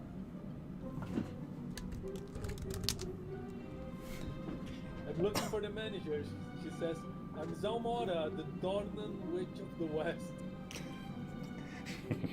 Let me guess, I'll show her to Mr. Jovius. Mr. Dream? You show her to Mr. Dream, who emerges from the back. So, he says, what brings you here? I have come to join your staff, she replies. Ah, nice, says Mr.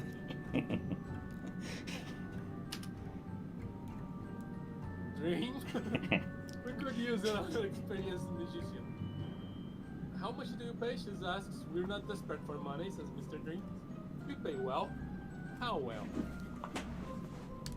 So well, you can draw water from it.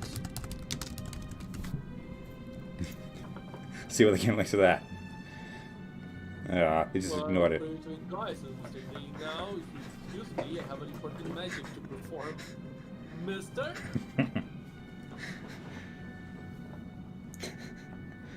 James disappears back into the back as Zhao stares at you. So, what are Zhao think? As Zhao, that seems pretty obscure. In the long story, we reply. I don't like to talk about it.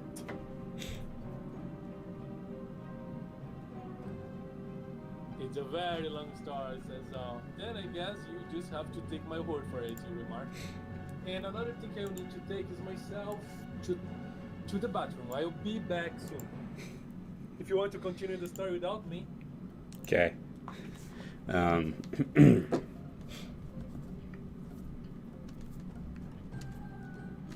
Let me see. Let's see. Shudder at the memory of that nasty business in New Mexico.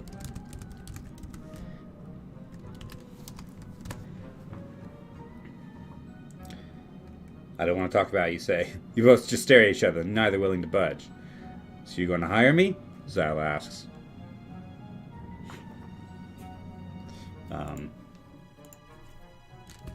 Only if you can... Let's see.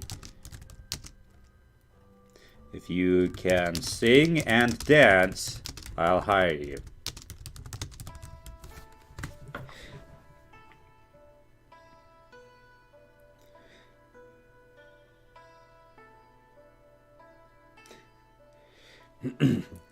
Zhao smiles and extends her hand. You shake it and say you'll hire her on the spot. Mr. Dream appears and says that's fine. Time to put on a musical show. I saw one of your shows when I was at Hall Guard, Zal says. You have quite the imagination.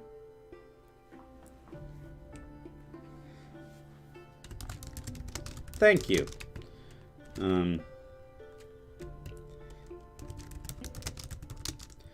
Let's see.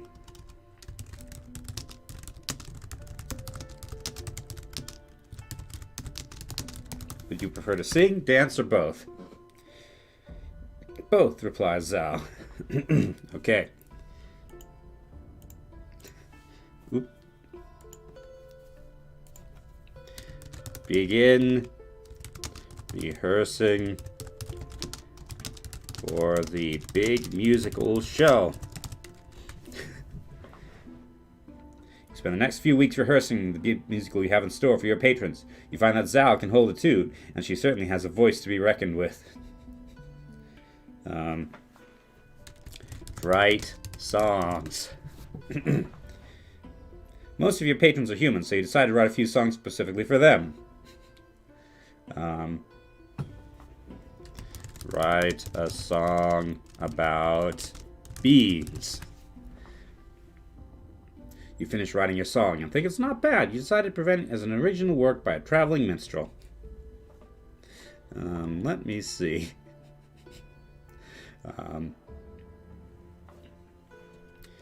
Name our show the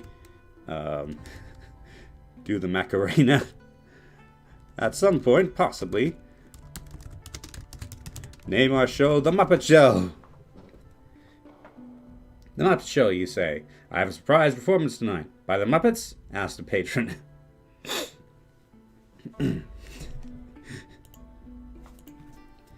Yes, by the Muppets.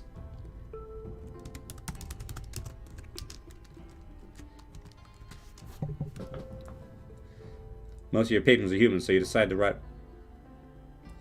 this.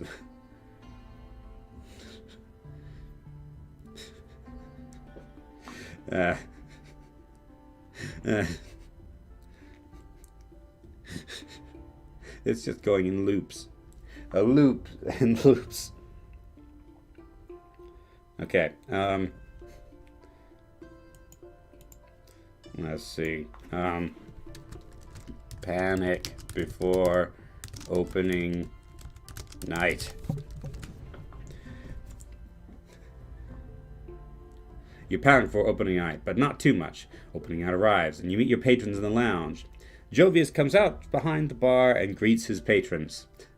I need to wait for Shift to go back so he can come back for so he can take part in the musical show. I have moved too quickly on this.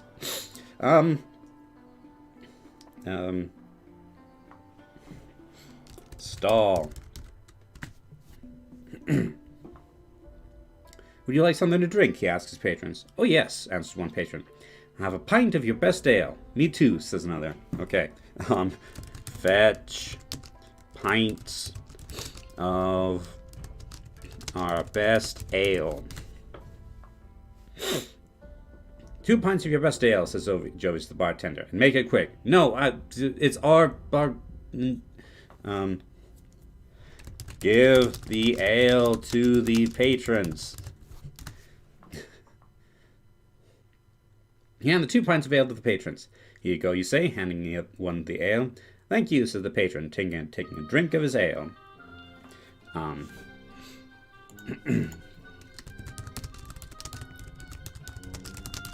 you excited for the show? I'm excited to see the show, says another patron. I've never seen Muppets. I'm sure it'll be great. I can't wait to see the show either.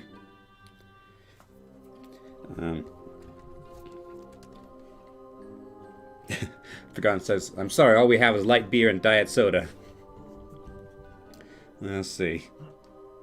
Are you back? No, not quite. Okay, yes. We're about to put on the Muppet Show. Oh, okay. Okay.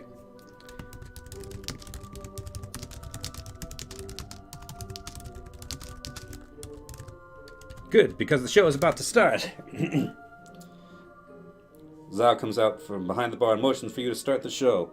All right, listen up, you shout. Let's see. It's time to.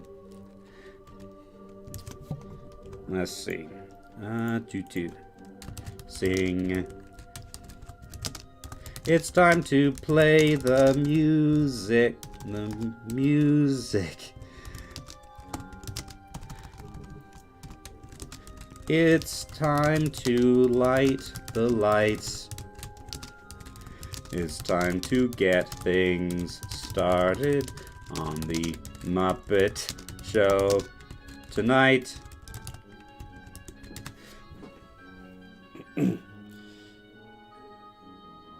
What? The strings of the four Kermit the Frog Muppets and begin to sing the Muppet Show theme. Okay.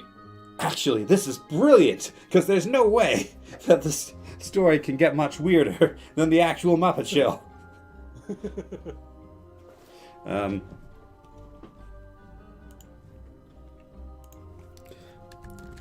Ladies and gentlemen,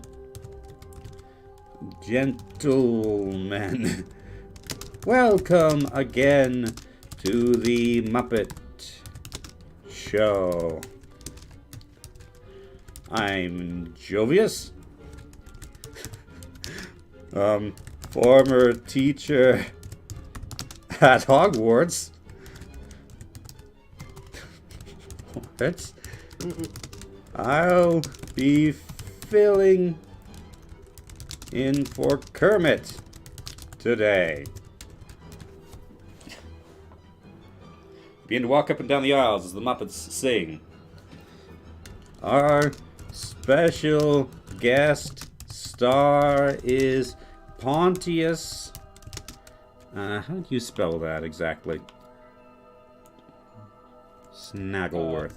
There we go. Is Pontius Snaggleworth. The tiny Muppet You are now a tiny Muppet. Okay, the tiny Muppet enters and begins to sing Bean. He's only 3 inches tall, but what a voice, you say? What is that? Asks a patron.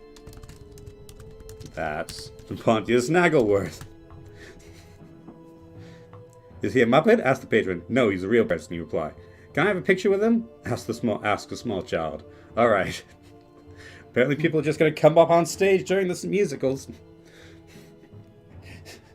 Also, the game is singing Bean because I decided to write a song about beans earlier.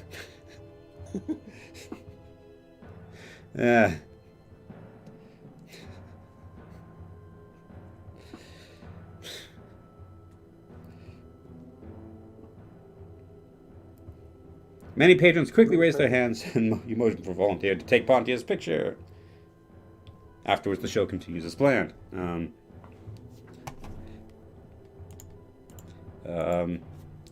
Sing. What should we sing? Sing. I don't know. The only contact I had with the Muppets were the Muppet Babies cartoon. They do show tunes a lot.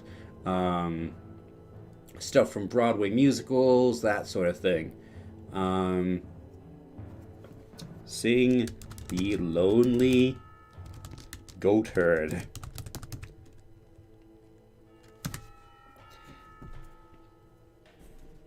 After the song, the show comes to an end. Ah, it's over already. I was hoping for more weirdness.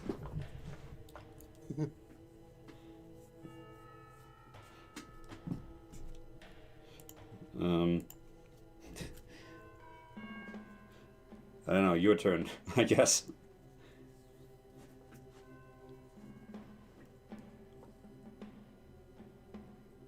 Yeah.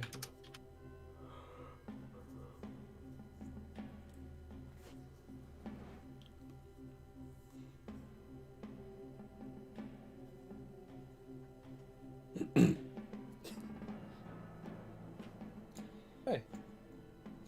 Thank you all for your presence. Hope to see you all next time. Thank you, Snaggle, you say. Hey, that concludes our performance. Jovius and the Muppets wave goodbye and then return to their seats. I guess it was a good show. Now what? Uh, now what? Yeah. Next story? Sure. For the Forgotten Six is requesting something with a volley in it. So, Alright, maybe we can. I do not know how long the AI will hold on, but yes. we can try. Hello, Cobalt. All right. Let's see. Okay, go back. Multiplayer, custom. What's an Avali name?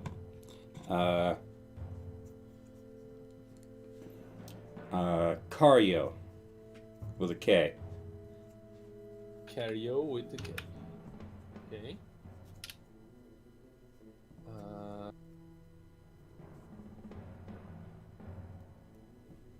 Are you alright there, or do I need to invite you? I need to invite you. Mm-hmm. Okay.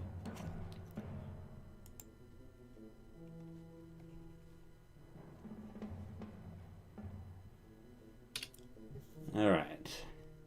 Here it is. Copy the link. And paste and go. Alright, you are the specialist in Avali here. Okay. My name Right the trumpet. will be IKEA. IKEA. Yes, but with an I. Okay. You are both Avali. Avali are small, four-eared, feathery aliens with sharp teeth.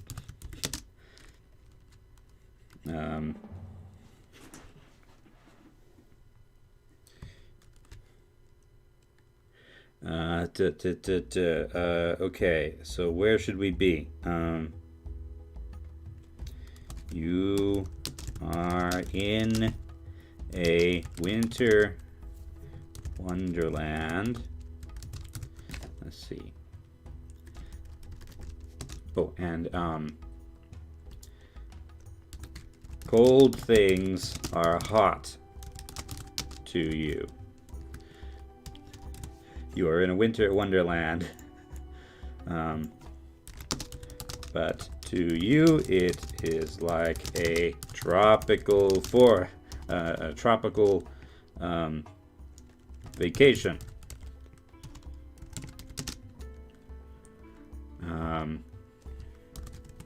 You have come here to what should our goal be? Questions. Are we hunting something? We could hunt something.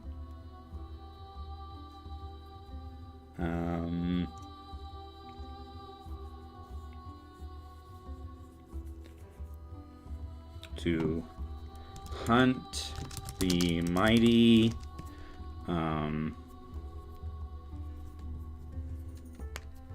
golden fluted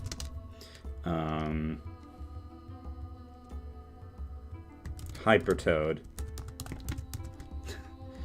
Okay. You are both Avali. Avali is small, four-eared, feathery aliens with sharp teeth. Cold things are hot to you. You are in a winter wonderland, but to you it is like a tropical vacation. You have come here to hunt a mighty golden fluted hypertoad. Okay. Oh boy. Who's Jake? I have no idea. Let's see. Pin button. Let's make sure that it remembers that we are what our mission is, because this is going to be difficult. Yeah.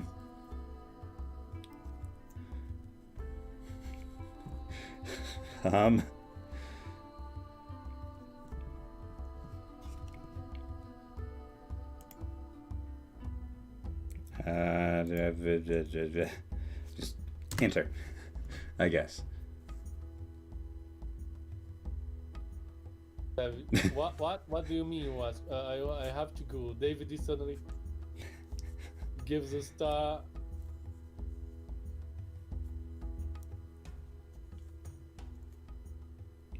You want us to be recorded, right? This in okay. All right. This is a bit all over the place, I guess. Okay. This is the edit, not the. Okay. Back. Let's just begin again. I messed up things here on my end. Okay. The creature is 4 times your height, covered with golden plates and spikes. Okay, now it's more interesting. Okay, yes. Search for evidence of the toad passing. IKEA search. Okay. As you follow the river north, you come across more dung. This must be something from really big creatures. Sticking to the edge of the swamp, you avoid stepping in the muck and move forward. Swamps are on Winter Wonderland. I guess. All right. Maybe it's a winter swamp. I don't know. I guess.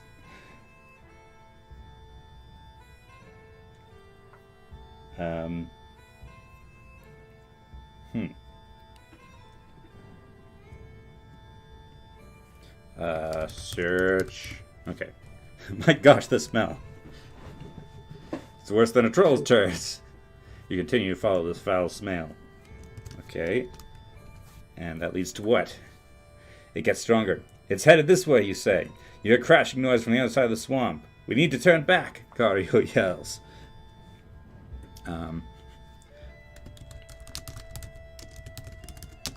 Wait.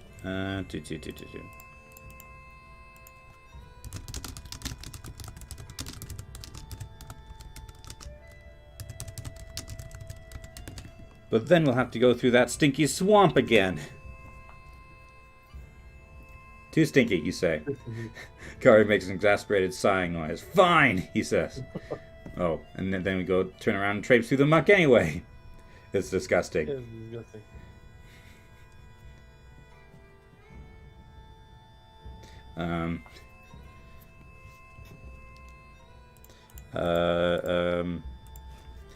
Look for toad tracks in the muck. You look at the ground, see what looks like paw prints. They're half covered with mud, but they look very big. I think I found something. Cario comes up to you.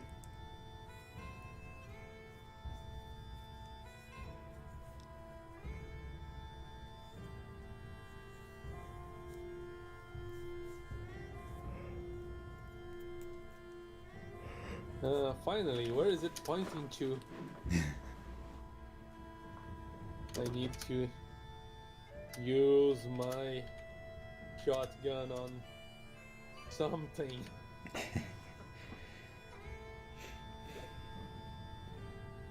That way, you say, not knowing how you know what you're talking about, looking at the tracks.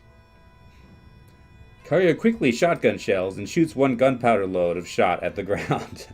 What? um, What? What does that even mean? I don't know.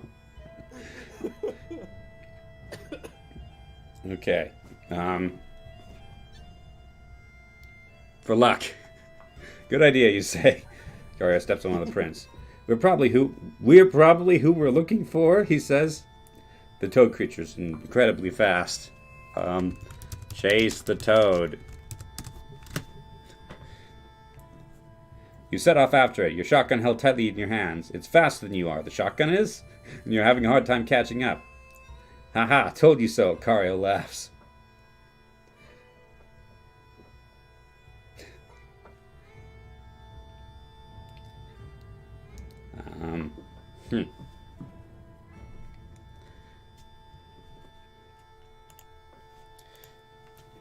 Kario shot the toad. You fire your shotgun and the blast misses the toad, but hits a nearby tree.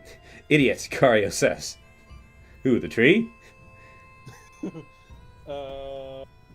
I think the shotgun.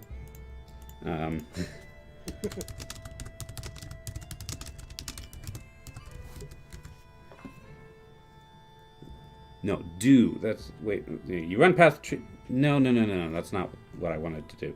I hit the back button. No, that was the wrong... Which one is it? Okay. That's it. Now, again. Yeah. There you go. Okay. Story is what happened. Okay. The tree falls on Kario. Ow, my leg. The tree falls on Kario again, crushing him into a pancake. Help, he wheezes.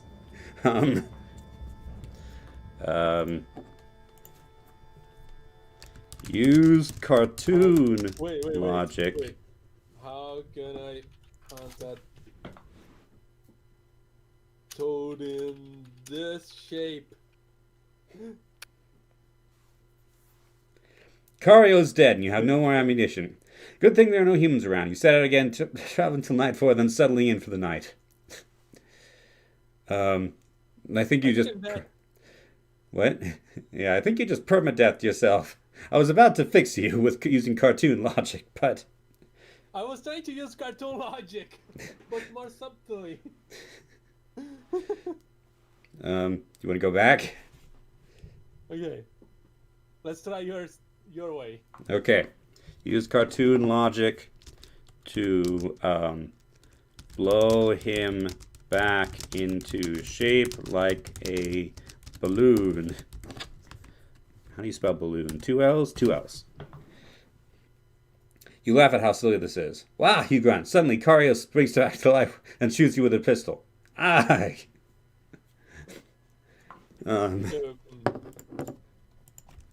What was that for? Because I can, Kario says. You should be able to get out of here before the toad decides to come back. But we're trying to hunt the toad. Why? What's the point? If we kill it, what's going to happen? More of these things going to come? Kario stands there, shaking his head. The end has come. You know, the Okay, music, certainly. I think my head was hit too hard and I became a doomsday preacher. Yes.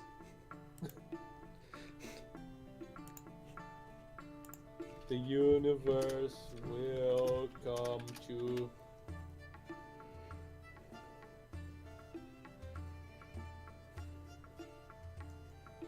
Kario's right, you say. Kario puts away his gun, shaking his head the whole time. I don't know why I came with you.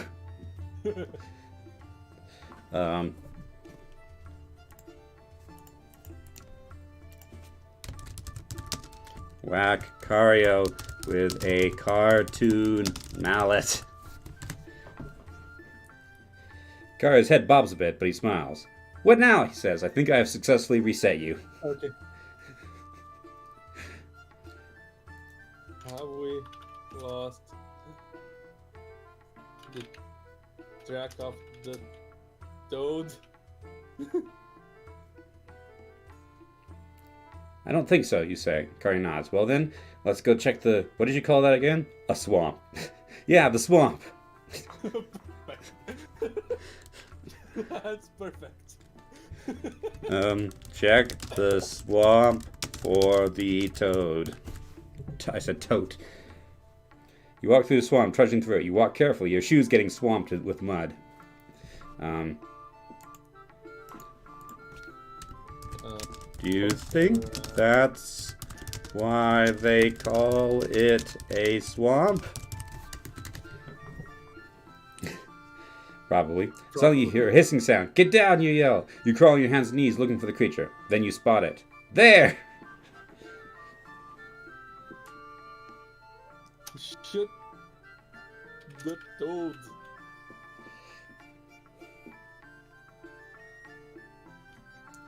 Carrier fires the pistol, but his shot goes well. The bullet flies through the air and lands in some trees. I can't miss from this far away. Yes. You have it out for these trees.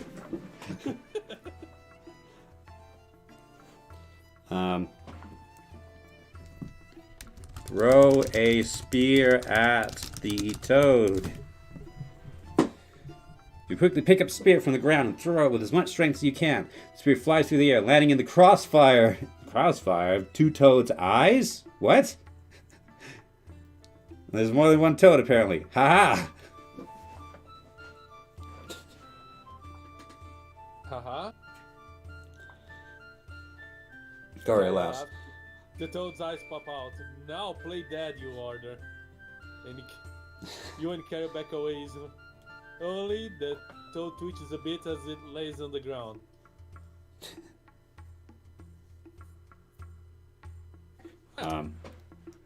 You got him. Yeah, you laugh, crossing your hands together and sticking your fingers in your ears. The toad stops twitching. Now let's get out of here.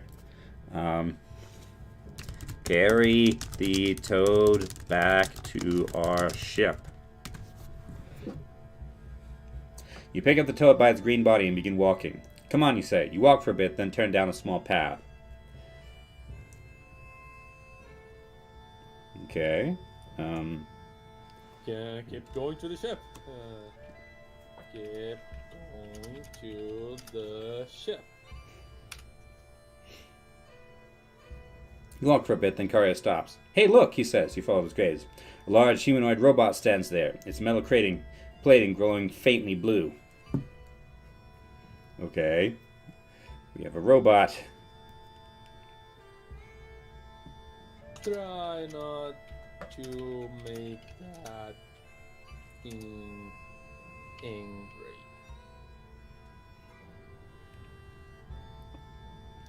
You slowly back away. Akia, Karia says. Yeah? You say, looking at the robot. He can hear you.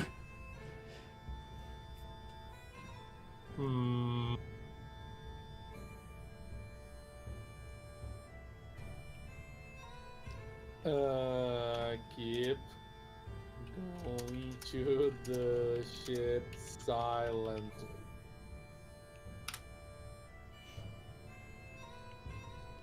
Don't try anything. You got it, you say. You continue walking until you reach the ship. Come on, Karia says. You open the door and go inside. Put the toad in the trophy room?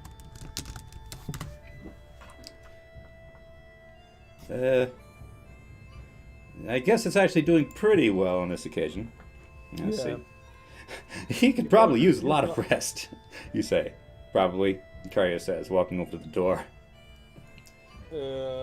Especially since he is dead. Yes. Yeah, you say, Karia says, then pushes a button next to the door. The door slides open, revealing a large television screen. That was Daniel.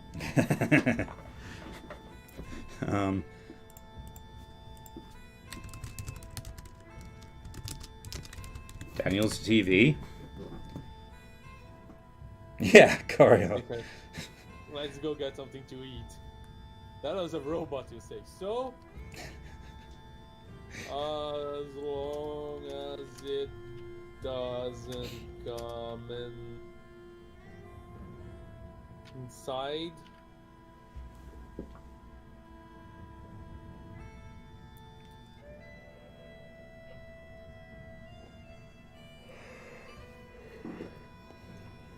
Right, you say. You follow Cario into the elevator. Who's Cario with a Y? I might have misspelled your name at some point. Yeah, that's a problem. If you misspell something, it can become a character. I did that a couple of times. Yes. The elevator begins descending. Daniel used to be a normal boy, guys.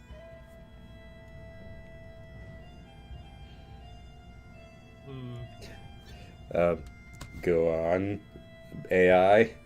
He was a nice boy who loved his sister more than anything, but one day his parents walked out and he decided to watch some funny beast show. Go on. The funny beast got angry, and Daniel got angry too. They pushed him into a pit of angry beasts, and he died. Oh wow.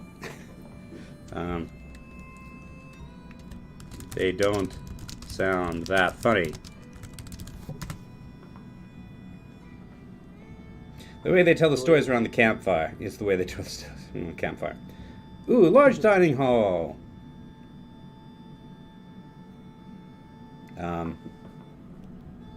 Well, being a volley, let's eat some meat. You walk over to the table and begin eating some of the meat. Kario takes one look at you and then walks away without touching anything. Hey!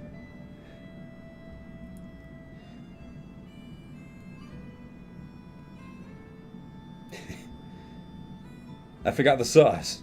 Are you seriously doing this? Nobody ever gave me the sauce when I went out to eat. Kario walks off, leaving you all by yourself. Well, okay. Alright, that's not what I expected to happen. Yes. Okay.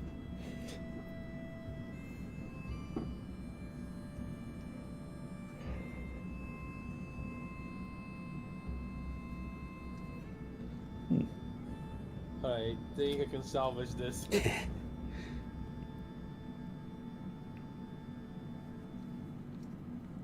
You turn around. Walk back at the table and pour some ketchup over the meat and begin eating it. Okay, do Avali like ketchup? No.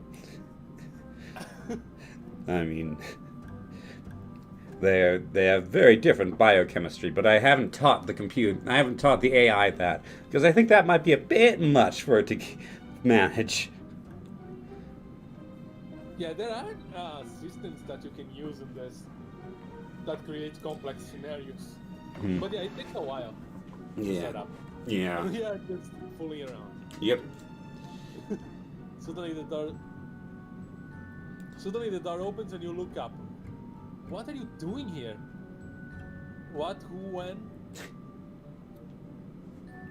A tall, gaseous figure asks.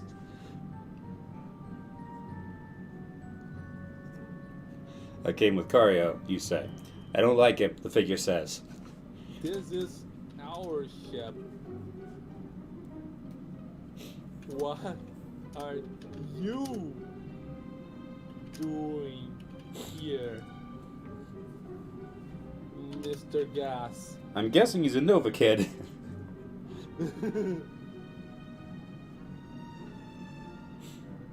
I'm an alien. A large, blurred figure walks into the room. You squint in your eyes, trying to make out who it is.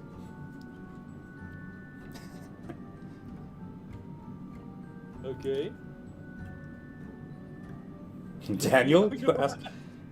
Hello, little human. You take a deep breath, taking in the very air around you. Are you okay? Daniel asks. First. What? First, I am not a human.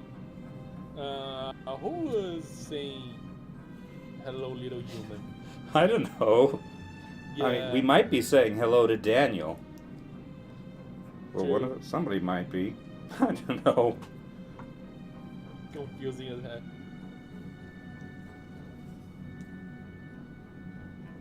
Well, I am not used to be visited by ghosts.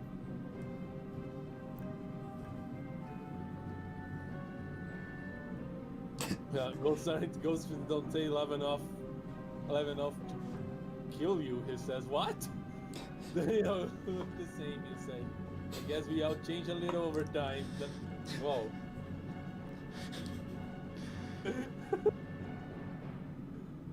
Alright.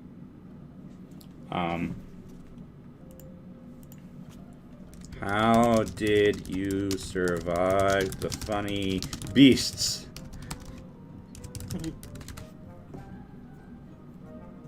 I managed to hide him at the bottom of the pit. He says, remembers the pit. For how long, you ask? Until nightfall. The funny beasts slept.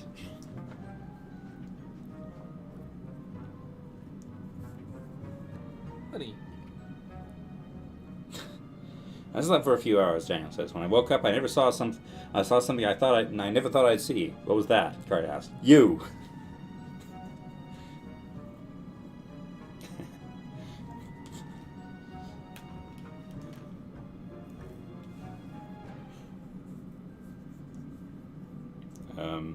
Well,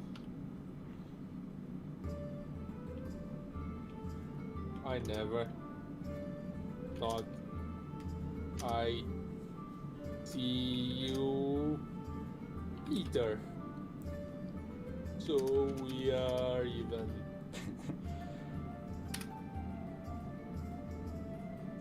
I hit two, I Cardio says. I just said.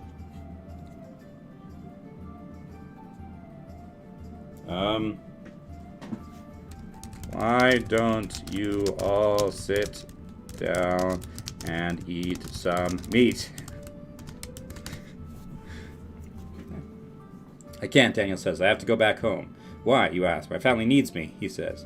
We have meat, Cario says.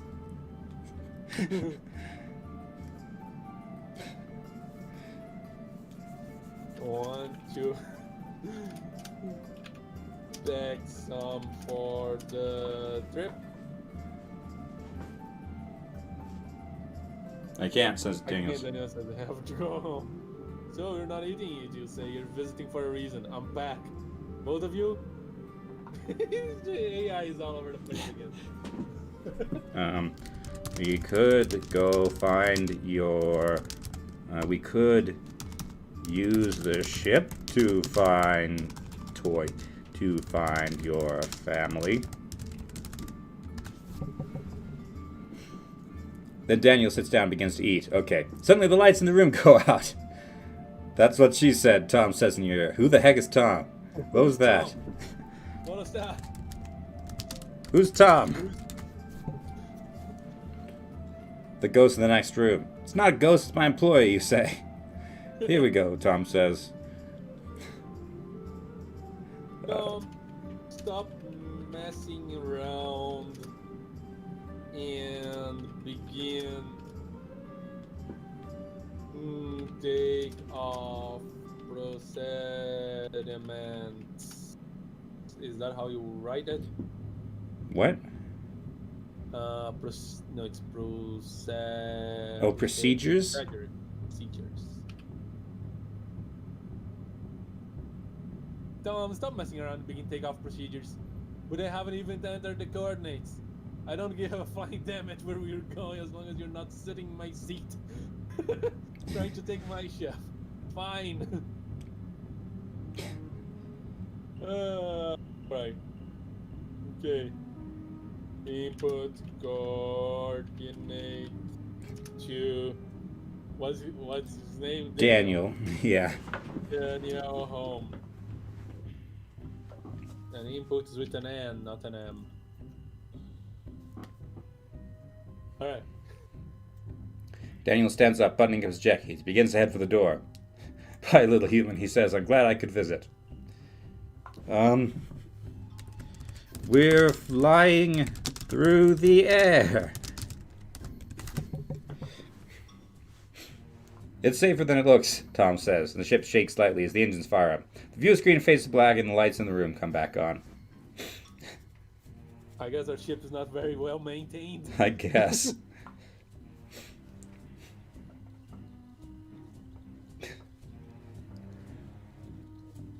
Have you switched the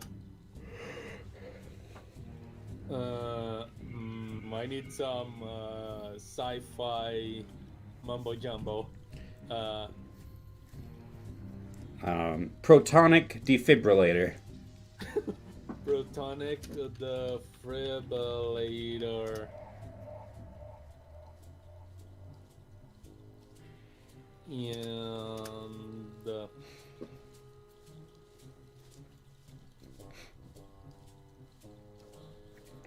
this music. The protonic defibrillator. Okay, that's enough. No, Daniel's ghost don't need one. I happened to him. He died in a house for what? Oh. grab Plutonic, the Ghostbusters use Plutonic Oh. beam.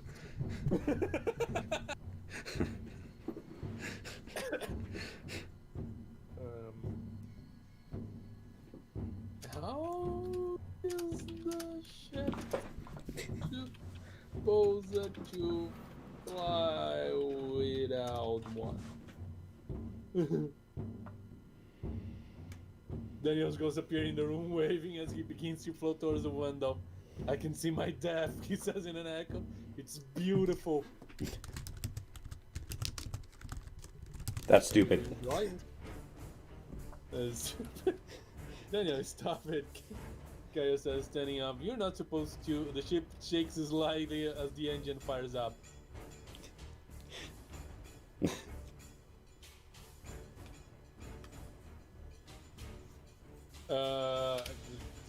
Go. The view screen fades to black and the lights in the room come back on.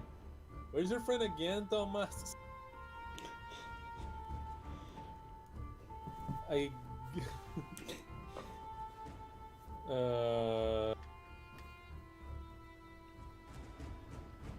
Search for Daniel.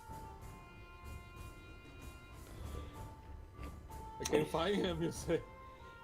I can, Tom says, typing something on the computer. Hey, well, we went through the hatch. Why? Are you still there, Daniel? Yes, I'm still here. He wasn't that big. I think in his final moments he realized he was trapped. Dead or alive? I'm not sure. Schrodinger's Daniel.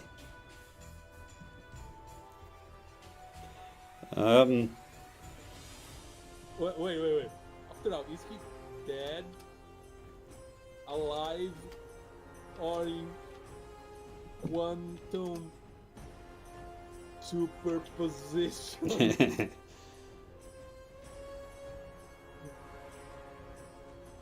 Daniel's dead, you say? Daniel's What? dead.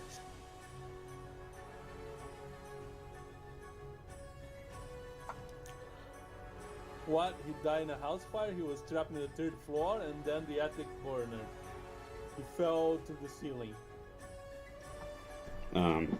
I bet the funny beasts started the fire.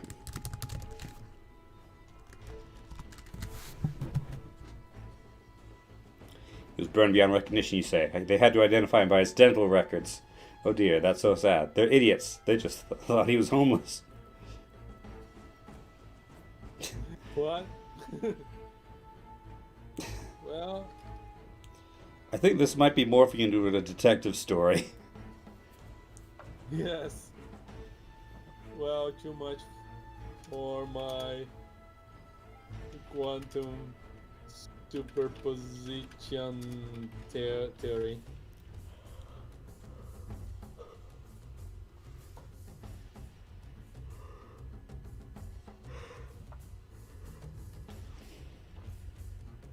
What happened to me, Thomas? Tell me the truth. He was having the 3rd floor when he fell through the safe. We have established this. Twice. Forgotten Six says, let's follow the laws of physics. AI dungeon. We don't do that here. Yeah.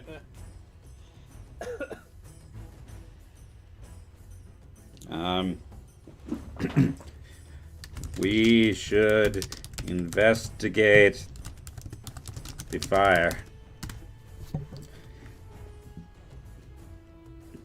Nothing you can do, you say. The fire department listed the death as an accident. But I'm sure it was arson by the funny beasts.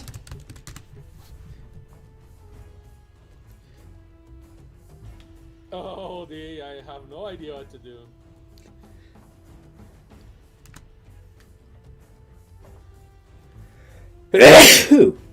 How do you know they're not telling the truth? Daniel Ghost told me. Tom's at a loss of words. He begins to cough before finally putting his face in his hands. Okay.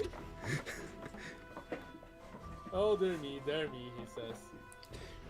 We have to bring the funny beasts. Beasts to justice. For Daniel. I have no idea what happened, Cobalt. Oh dear me, Tom says. I don't think that will work in this instance. Funny beasts' deaths are always accidents. You can't prove anything. Oh, so funny beasts only die by accident? I will make a funny beast that not be an accident.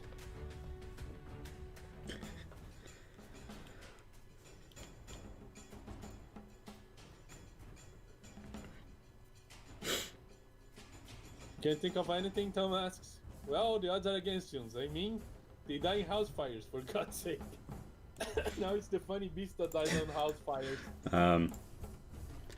Let's go spy on the pit where the funny beasts live.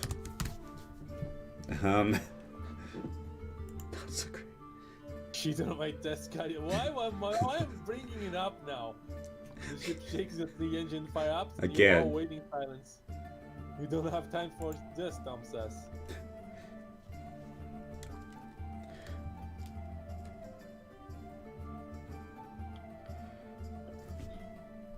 Just get the ship in the air. For gosh sake.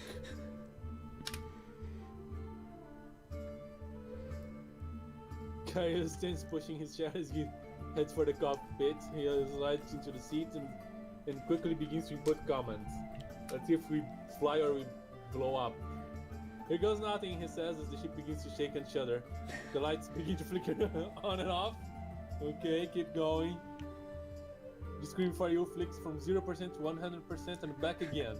I've got some interference in the comms, Kyle says. I can't get a response. I'm gonna whack the controls. Your hand hits the button and the ship lurches forward as the thrusters fire. Yay, we're on! Percussive maintenance.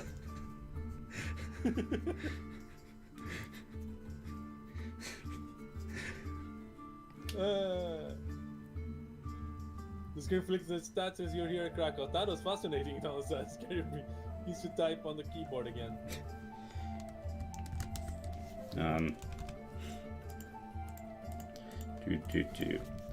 Fly us to the pit, Cario.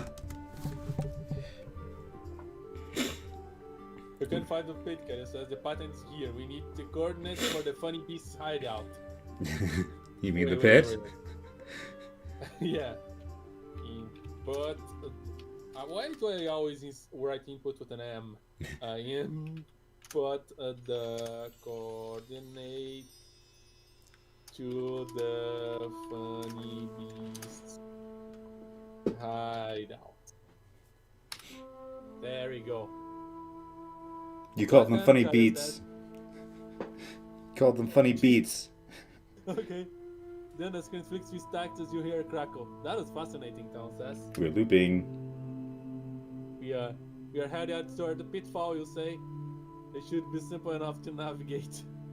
Let's get on with it then, Tom says. Cario begins typing the in comments. Yeah, we're looping. let me fix the funny beat.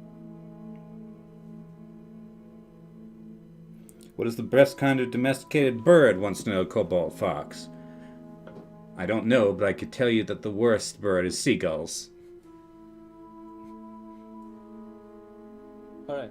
Got it, Cario says as the ship vibrates in harmony. Okay, that's different. Uh, How fast did I go? Cario says, we're ready to rock. Let's do it, Hampton says. Cario quickly taps on the keyboard, enter coordinates, then the ship says as the map screen loads up, it's working. Type in random numbers. What numbers are you entering, Cario? Tom asks. IT types a bunch of numbers. 5912, the ship says. That's not a number, Tom says. That's totally a number. It is a number. You num. Is that how you write it? Is that even a word? Cobalt, but Seagull's gonna come poke you in the coconut. You nincompoop. I think that's a word. We're never gonna get to this pit, are we? We are never going away from 5912, the ship says. What does it do? Tom says, confused. He locks onto the nearest target, Gary says. So...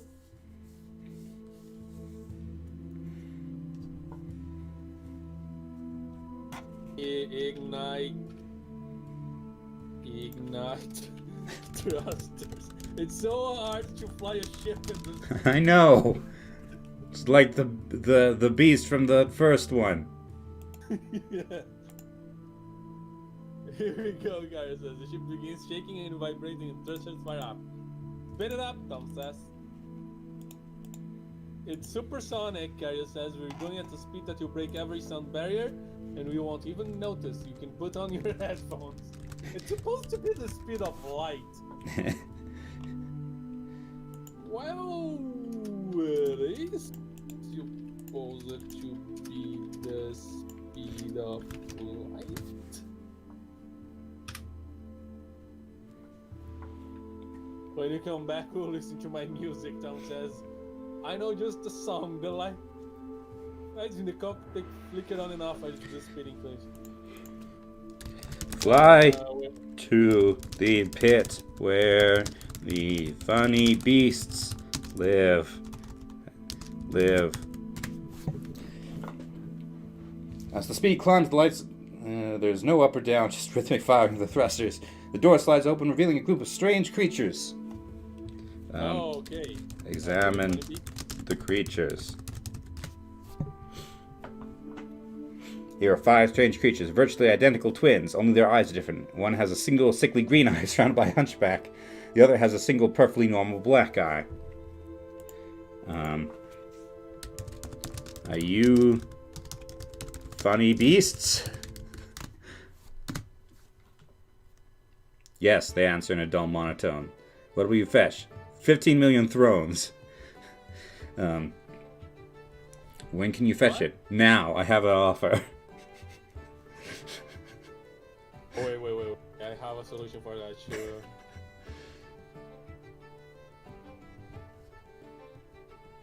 There we go. The funny beasts close their eyes and open their mouths in a yawn. Did you shoot them? Tom asked. Yes, Kario says, firing his laser gun at the creatures. What?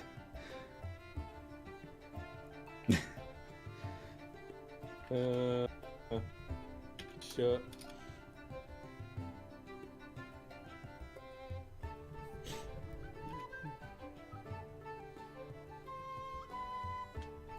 I'm writing everything wrong. Okay.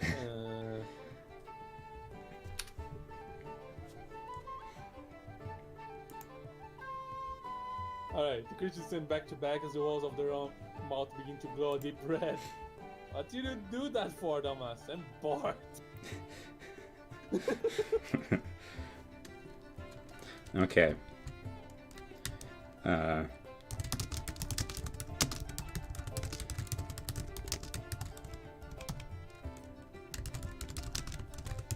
We know you killed Daniel, funny beast. Confess.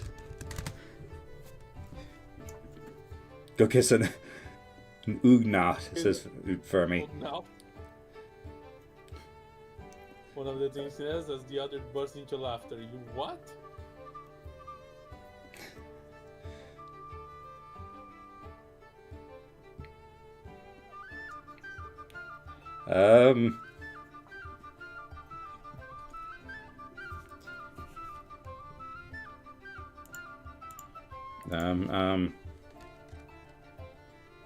Ugnaughts those are from Star Wars, right? The little things that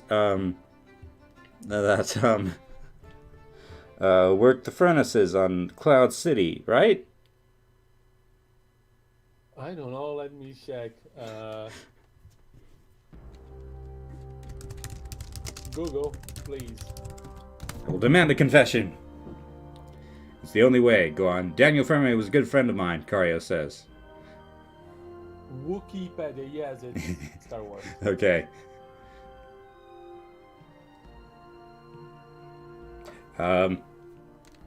It's the only. Daniel Fermi was a good friend of mine, Cario says. Okay, so Daniel's last name was Fermi. Okay. Okay. And now he is a quantum superposition ghost.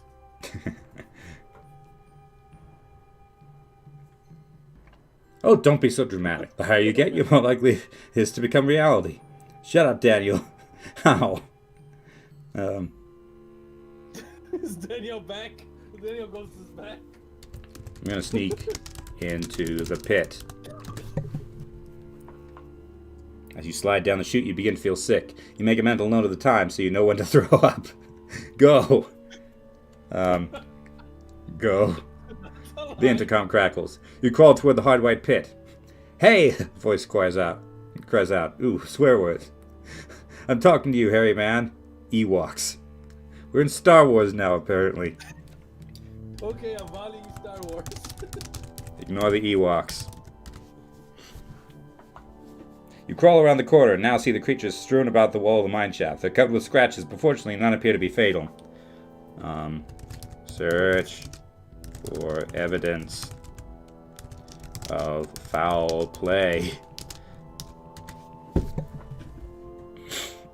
And here's creature looks dead. Maybe the Ewoks did this. You gently prod the side of the creature's head with your finger. Nothing. The creature is, in fact, still alive. This was a triumph. I'm making a note here. Huge success. It's hard to overstate my satisfaction. Okay. Satisfaction.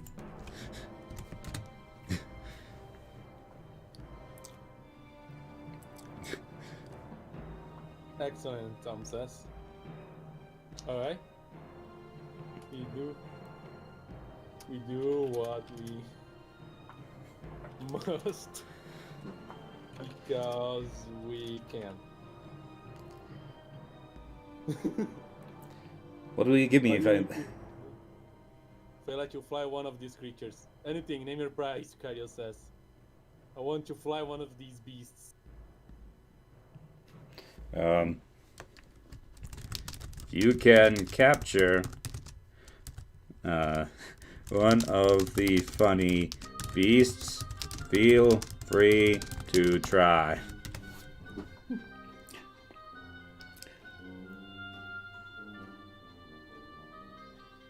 Cool, with that, Cario says as he raises a creature into the air. Before you can react, Cario grabs your hand and drags you towards the beast. Hey! I think we're flying now. On the back of one of the funny beasts. Which just seems like a bad idea.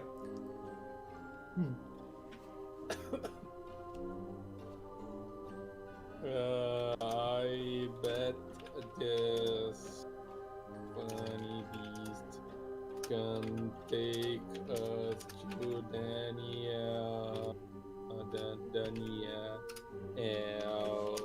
house.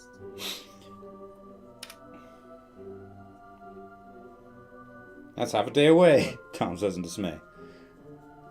Oh no. Why should we want to go there, you ask? So you can kill him, obviously. He's already dead.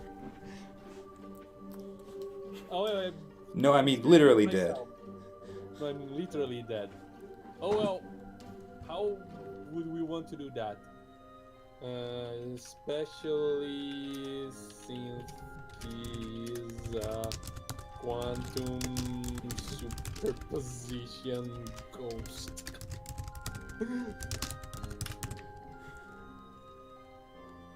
Daniel is a ghost, but I thought he was alive. He's a quantum superposition of a living in a dead state. He can't die. There, we got something! It understands that what a quantum superposition is. We're trying to solve Daniel's murder. Who says he's dead? Maybe he's just into hiding. Honestly, that sounds like him. We saw his ghost 5 minutes ago.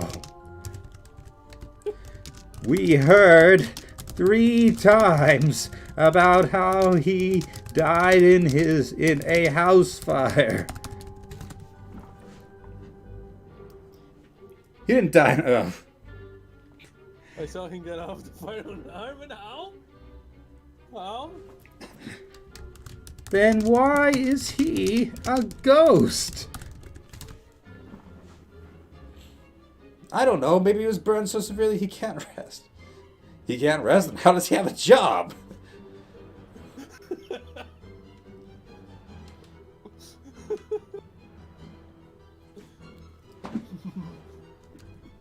Look, I'm 95% certain Daniel died in a house fire.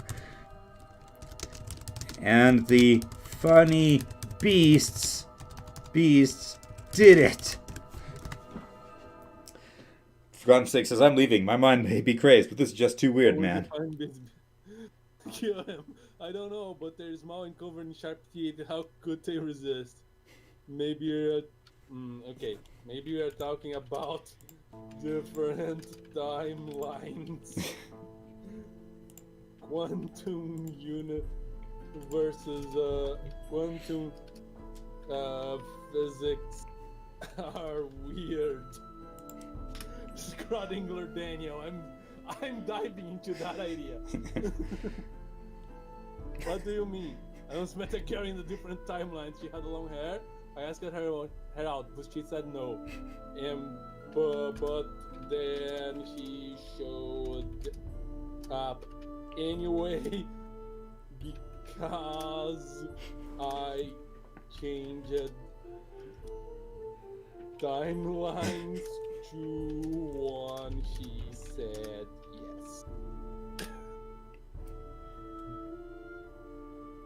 So if you see Danielle that came out and he says no, that's a yes in another timeline. Weird.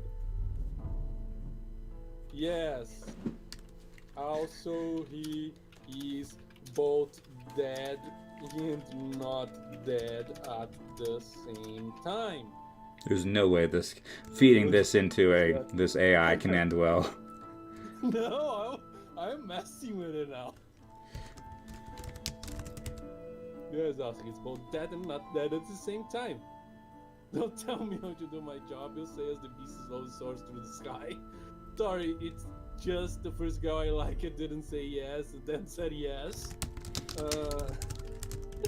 I'm going to Daniel's house. Wait! Going to kill your dad is suicide. Going to kill your boyfriend is just weird. And going in his house is even weirder. Daniel isn't any of those things.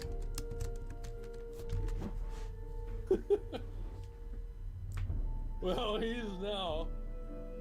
I'm going there in anyway. In what timeline? I guess right, we don't know that Daniel was even dead. I saw him die in a house fire. We got back on track with that? Hello, Lord Nesquik. I am baffled by what I'm reading. How deep are you into this session? This deep. As deep as this scroll bar indicates. Come on now. Just go to Daniel's house. You drop Kario off at his home, then fly to Daniel's house. The beast flows through the cold, cloudy sky at a comfortable pace. Something about it all seems wrong to you. Oh yes, that's best line so far. Everything's wrong in this whole thing. Arrive at Daniel's house already. You land in front of the burnt house. It's burnt, yes! The game remembered something. I'm on a plane to a dragon. A funny beast. I don't know why I'm on the funny beast. I'm pretty sure that it murdered our acquaintance, Daniel, who is or was a ghost, yet Shifty introduced quantum superposition, and now he's both alive and dead, and nobody can agree on whether he's alive or dead. Okay. Search for clues. Oh my god. You slowly walk about the burnt husk, sifting through the ash. You find a few scraps, an old key, a broken doll, a blue bottle that once held some potent drink.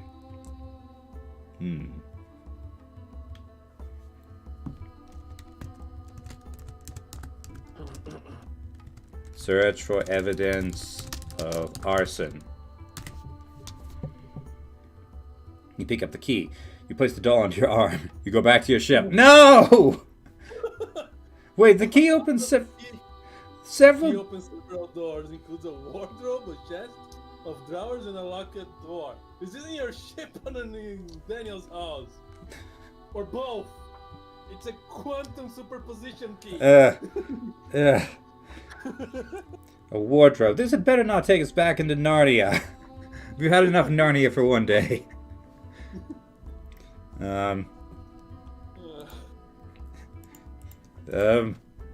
Search everything. You fly back to the city. You're standing outside the apartment at the bottom of the staircase. What apartment? You're creaking like a floorboard. You look up slowly. The hallway is shadowy. Wait, shouldn't we be at Daniel's house? Also, what I'm doing here? Didn't you drop me at my house? But my house isn't even in this planet.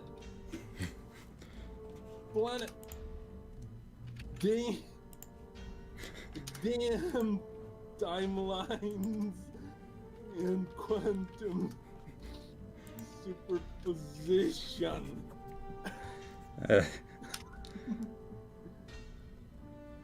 That was a weird story, you say. I don't know what's going on, but I'm not sticking around here. You turn to go up the stairs.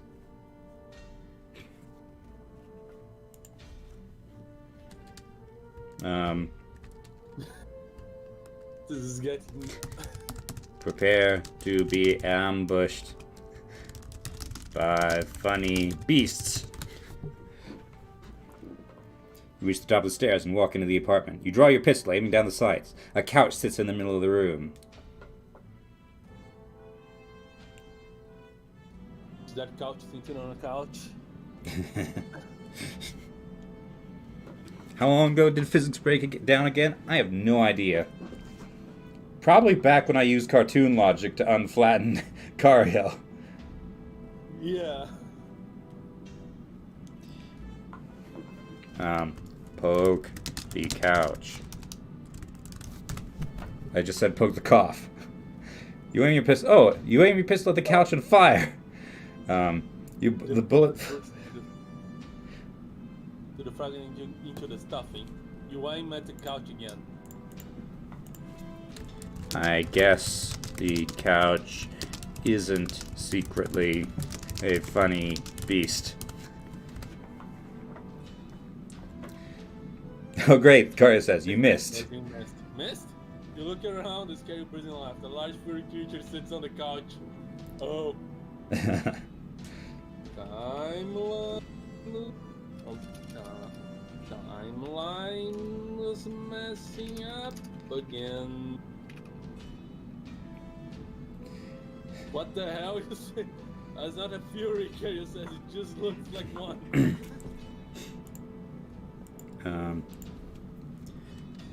Grab the large furry creature.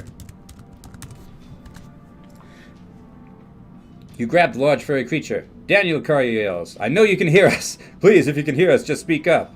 Both of them? Sure.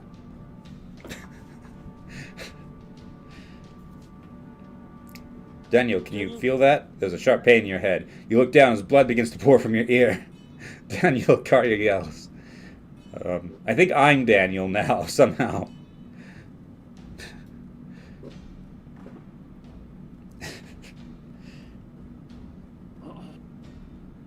Let me find out. Who am I?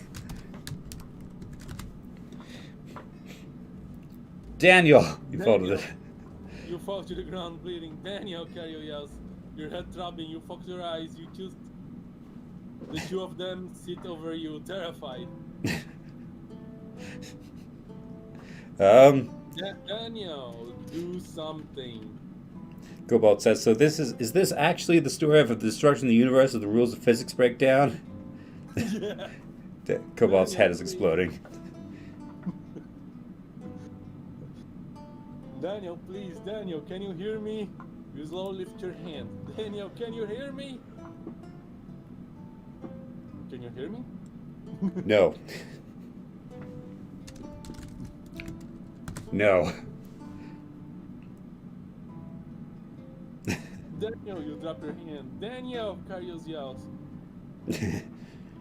Daniel, he's dying again. Daniel, you close your eyes. Daniel, the lights flicker. Help, Daniel, please, Daniel. No, you open your eyes, okay? Was I dreaming? Daniel, you look around and find yourself sprawled on the ground. You blink, trying to get up. You are standing. You look up. The entire street's filled with monsters. An army of funny beasts. They charge. You fire. You open fire on the horde. A funny beast is hit by a bullet every 2 seconds. Bullets whiz by you. Keep shooting, Karyo yells. They hit. They hit, and what happens? You take a deep breath. There's a large hole in the chest of the beast in front of you. You pump your shotgun. You fire. The weapon bucks. You aim and fire. Okay? I guess now I'm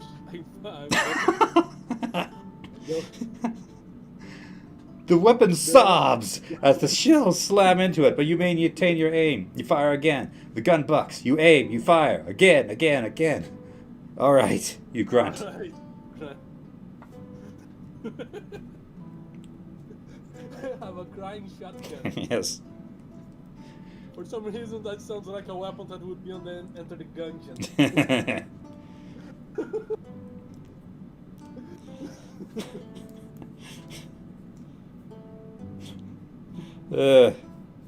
What the? Yeah, sure. Funny beast apocalypse. Yeah, sure. Print some of Ali figurines if you want to. That was unrelated to the story at hand. That's just something Cobalt wanted to know if he should do.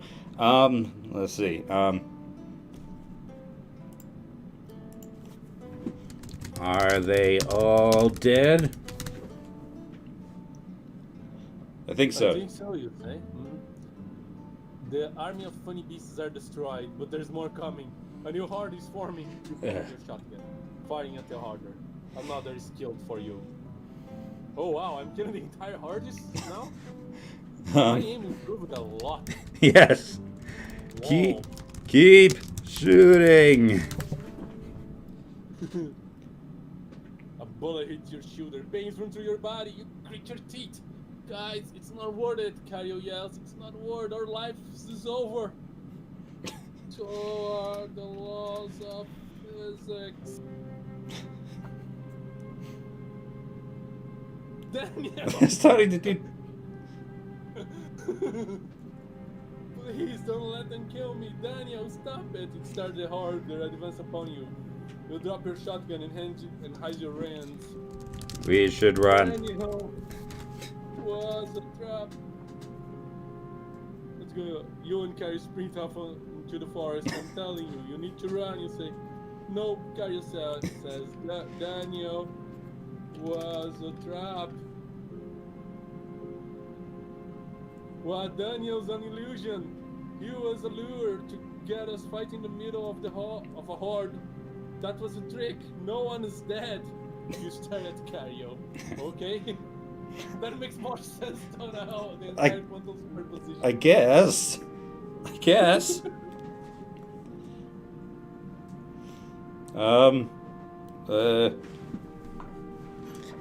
Let's, we need to defeat the funny beasts once and for all. But how?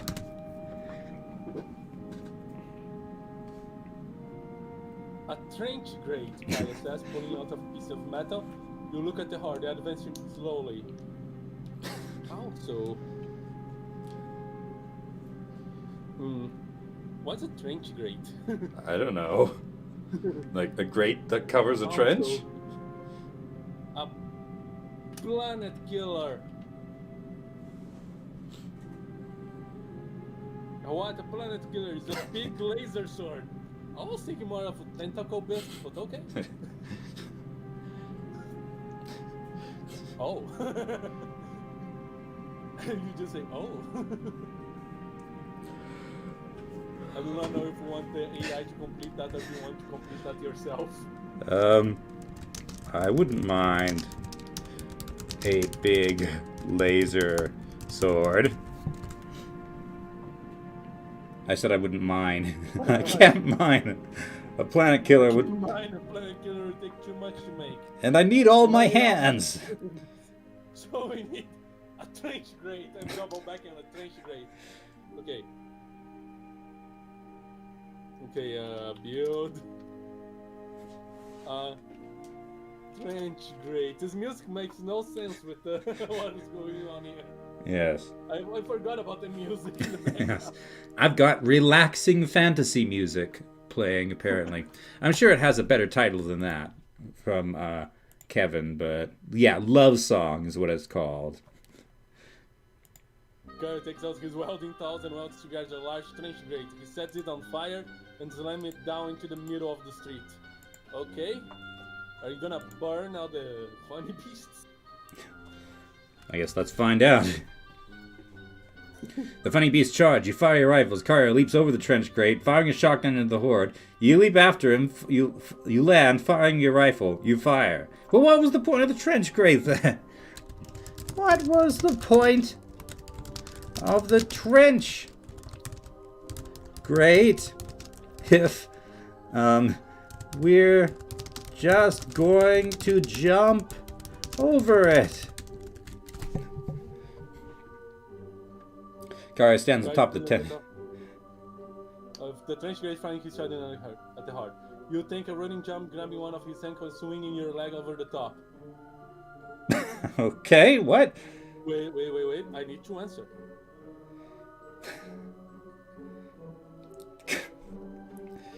Coolness. You grab the shotgun and grab a group of extra shells for it as it stands up. Come on. I guess we're just playing Left 4 Dead now. Shoot the horde of funny beasts. You stand in front of the horde, raising your rifle. You fire. Bodies fall. You fire your rifle. The beasts advance, roaring.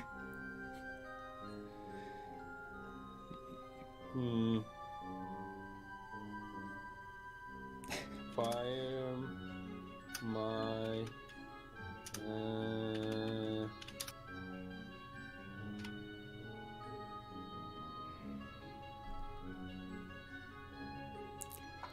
Okay, go. 12-barrel shotgun. You fire the shotgun and smile. Come on, move it, Cario says. You ride your rifle, firing.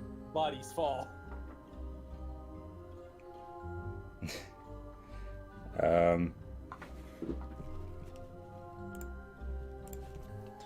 We need a stronger weapon.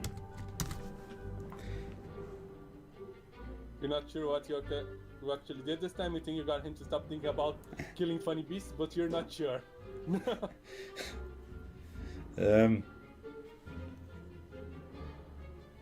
Wait. Give IKEA. Uh,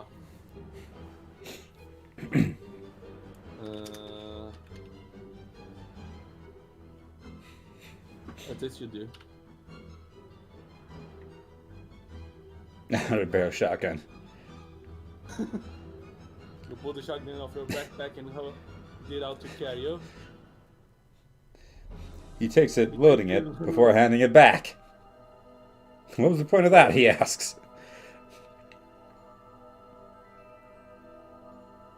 Shoot the funny beast. The one you shotgun fires, body flies, you fire and continue firing. The funny beast's heart becomes a smoldering heap of corpses. Did it work? Finally.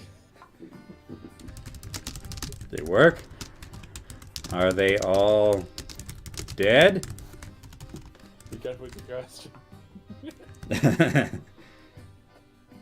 Yep, you say happily. That was awesome! You're welcome. Suddenly a loud explosion is heard from the forest. Just when I thought things were winding down. Oh. Crap.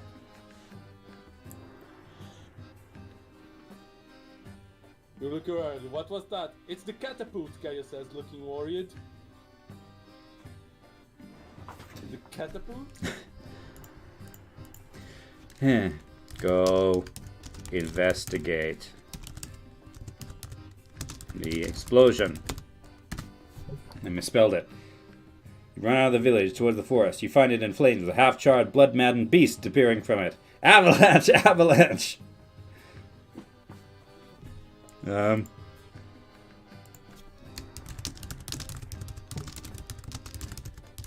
Is the beast named Avalanche?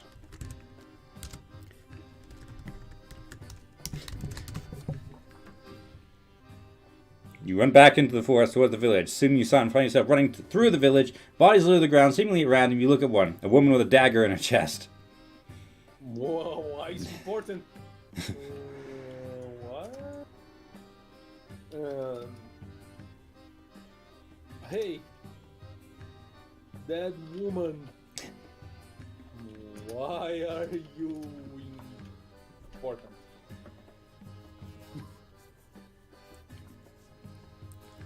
We keep running as the beast lets out a furious roar. Avalanche, avalanche! It charges towards you as you sprint desperately. Quick, run, Carius yells. Avalia 1 meter tall. So about 3 feet. Okay, fire the beast.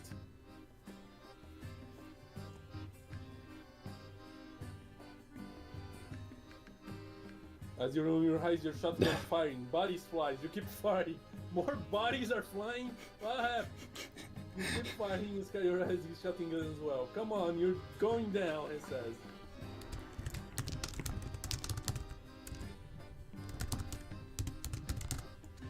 We need reinforcements. You run desperately as the beast roars. It charges, speeding towards you. Hurry, call for reinforcements. IKEA quickly whistles as Kip appears in a burst of smoke. Kip, you've made it! Kip, you made it! Kip nods. Yep, you? I'm fine, just leave this. You pull out a dagger pointing it at Kip. I know who you are. Oh no. No, it's messing up again.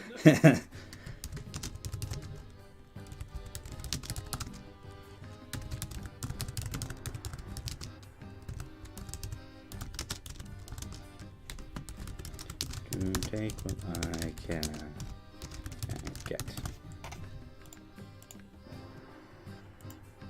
I was hoping for Schrodinger's ghost, but I'll take what I can get. Keep I thought I never joke. Nah, I'm totally actually real. I'm a ghost, it says. Okay. Good. Good. Can you possess that beast and make it stop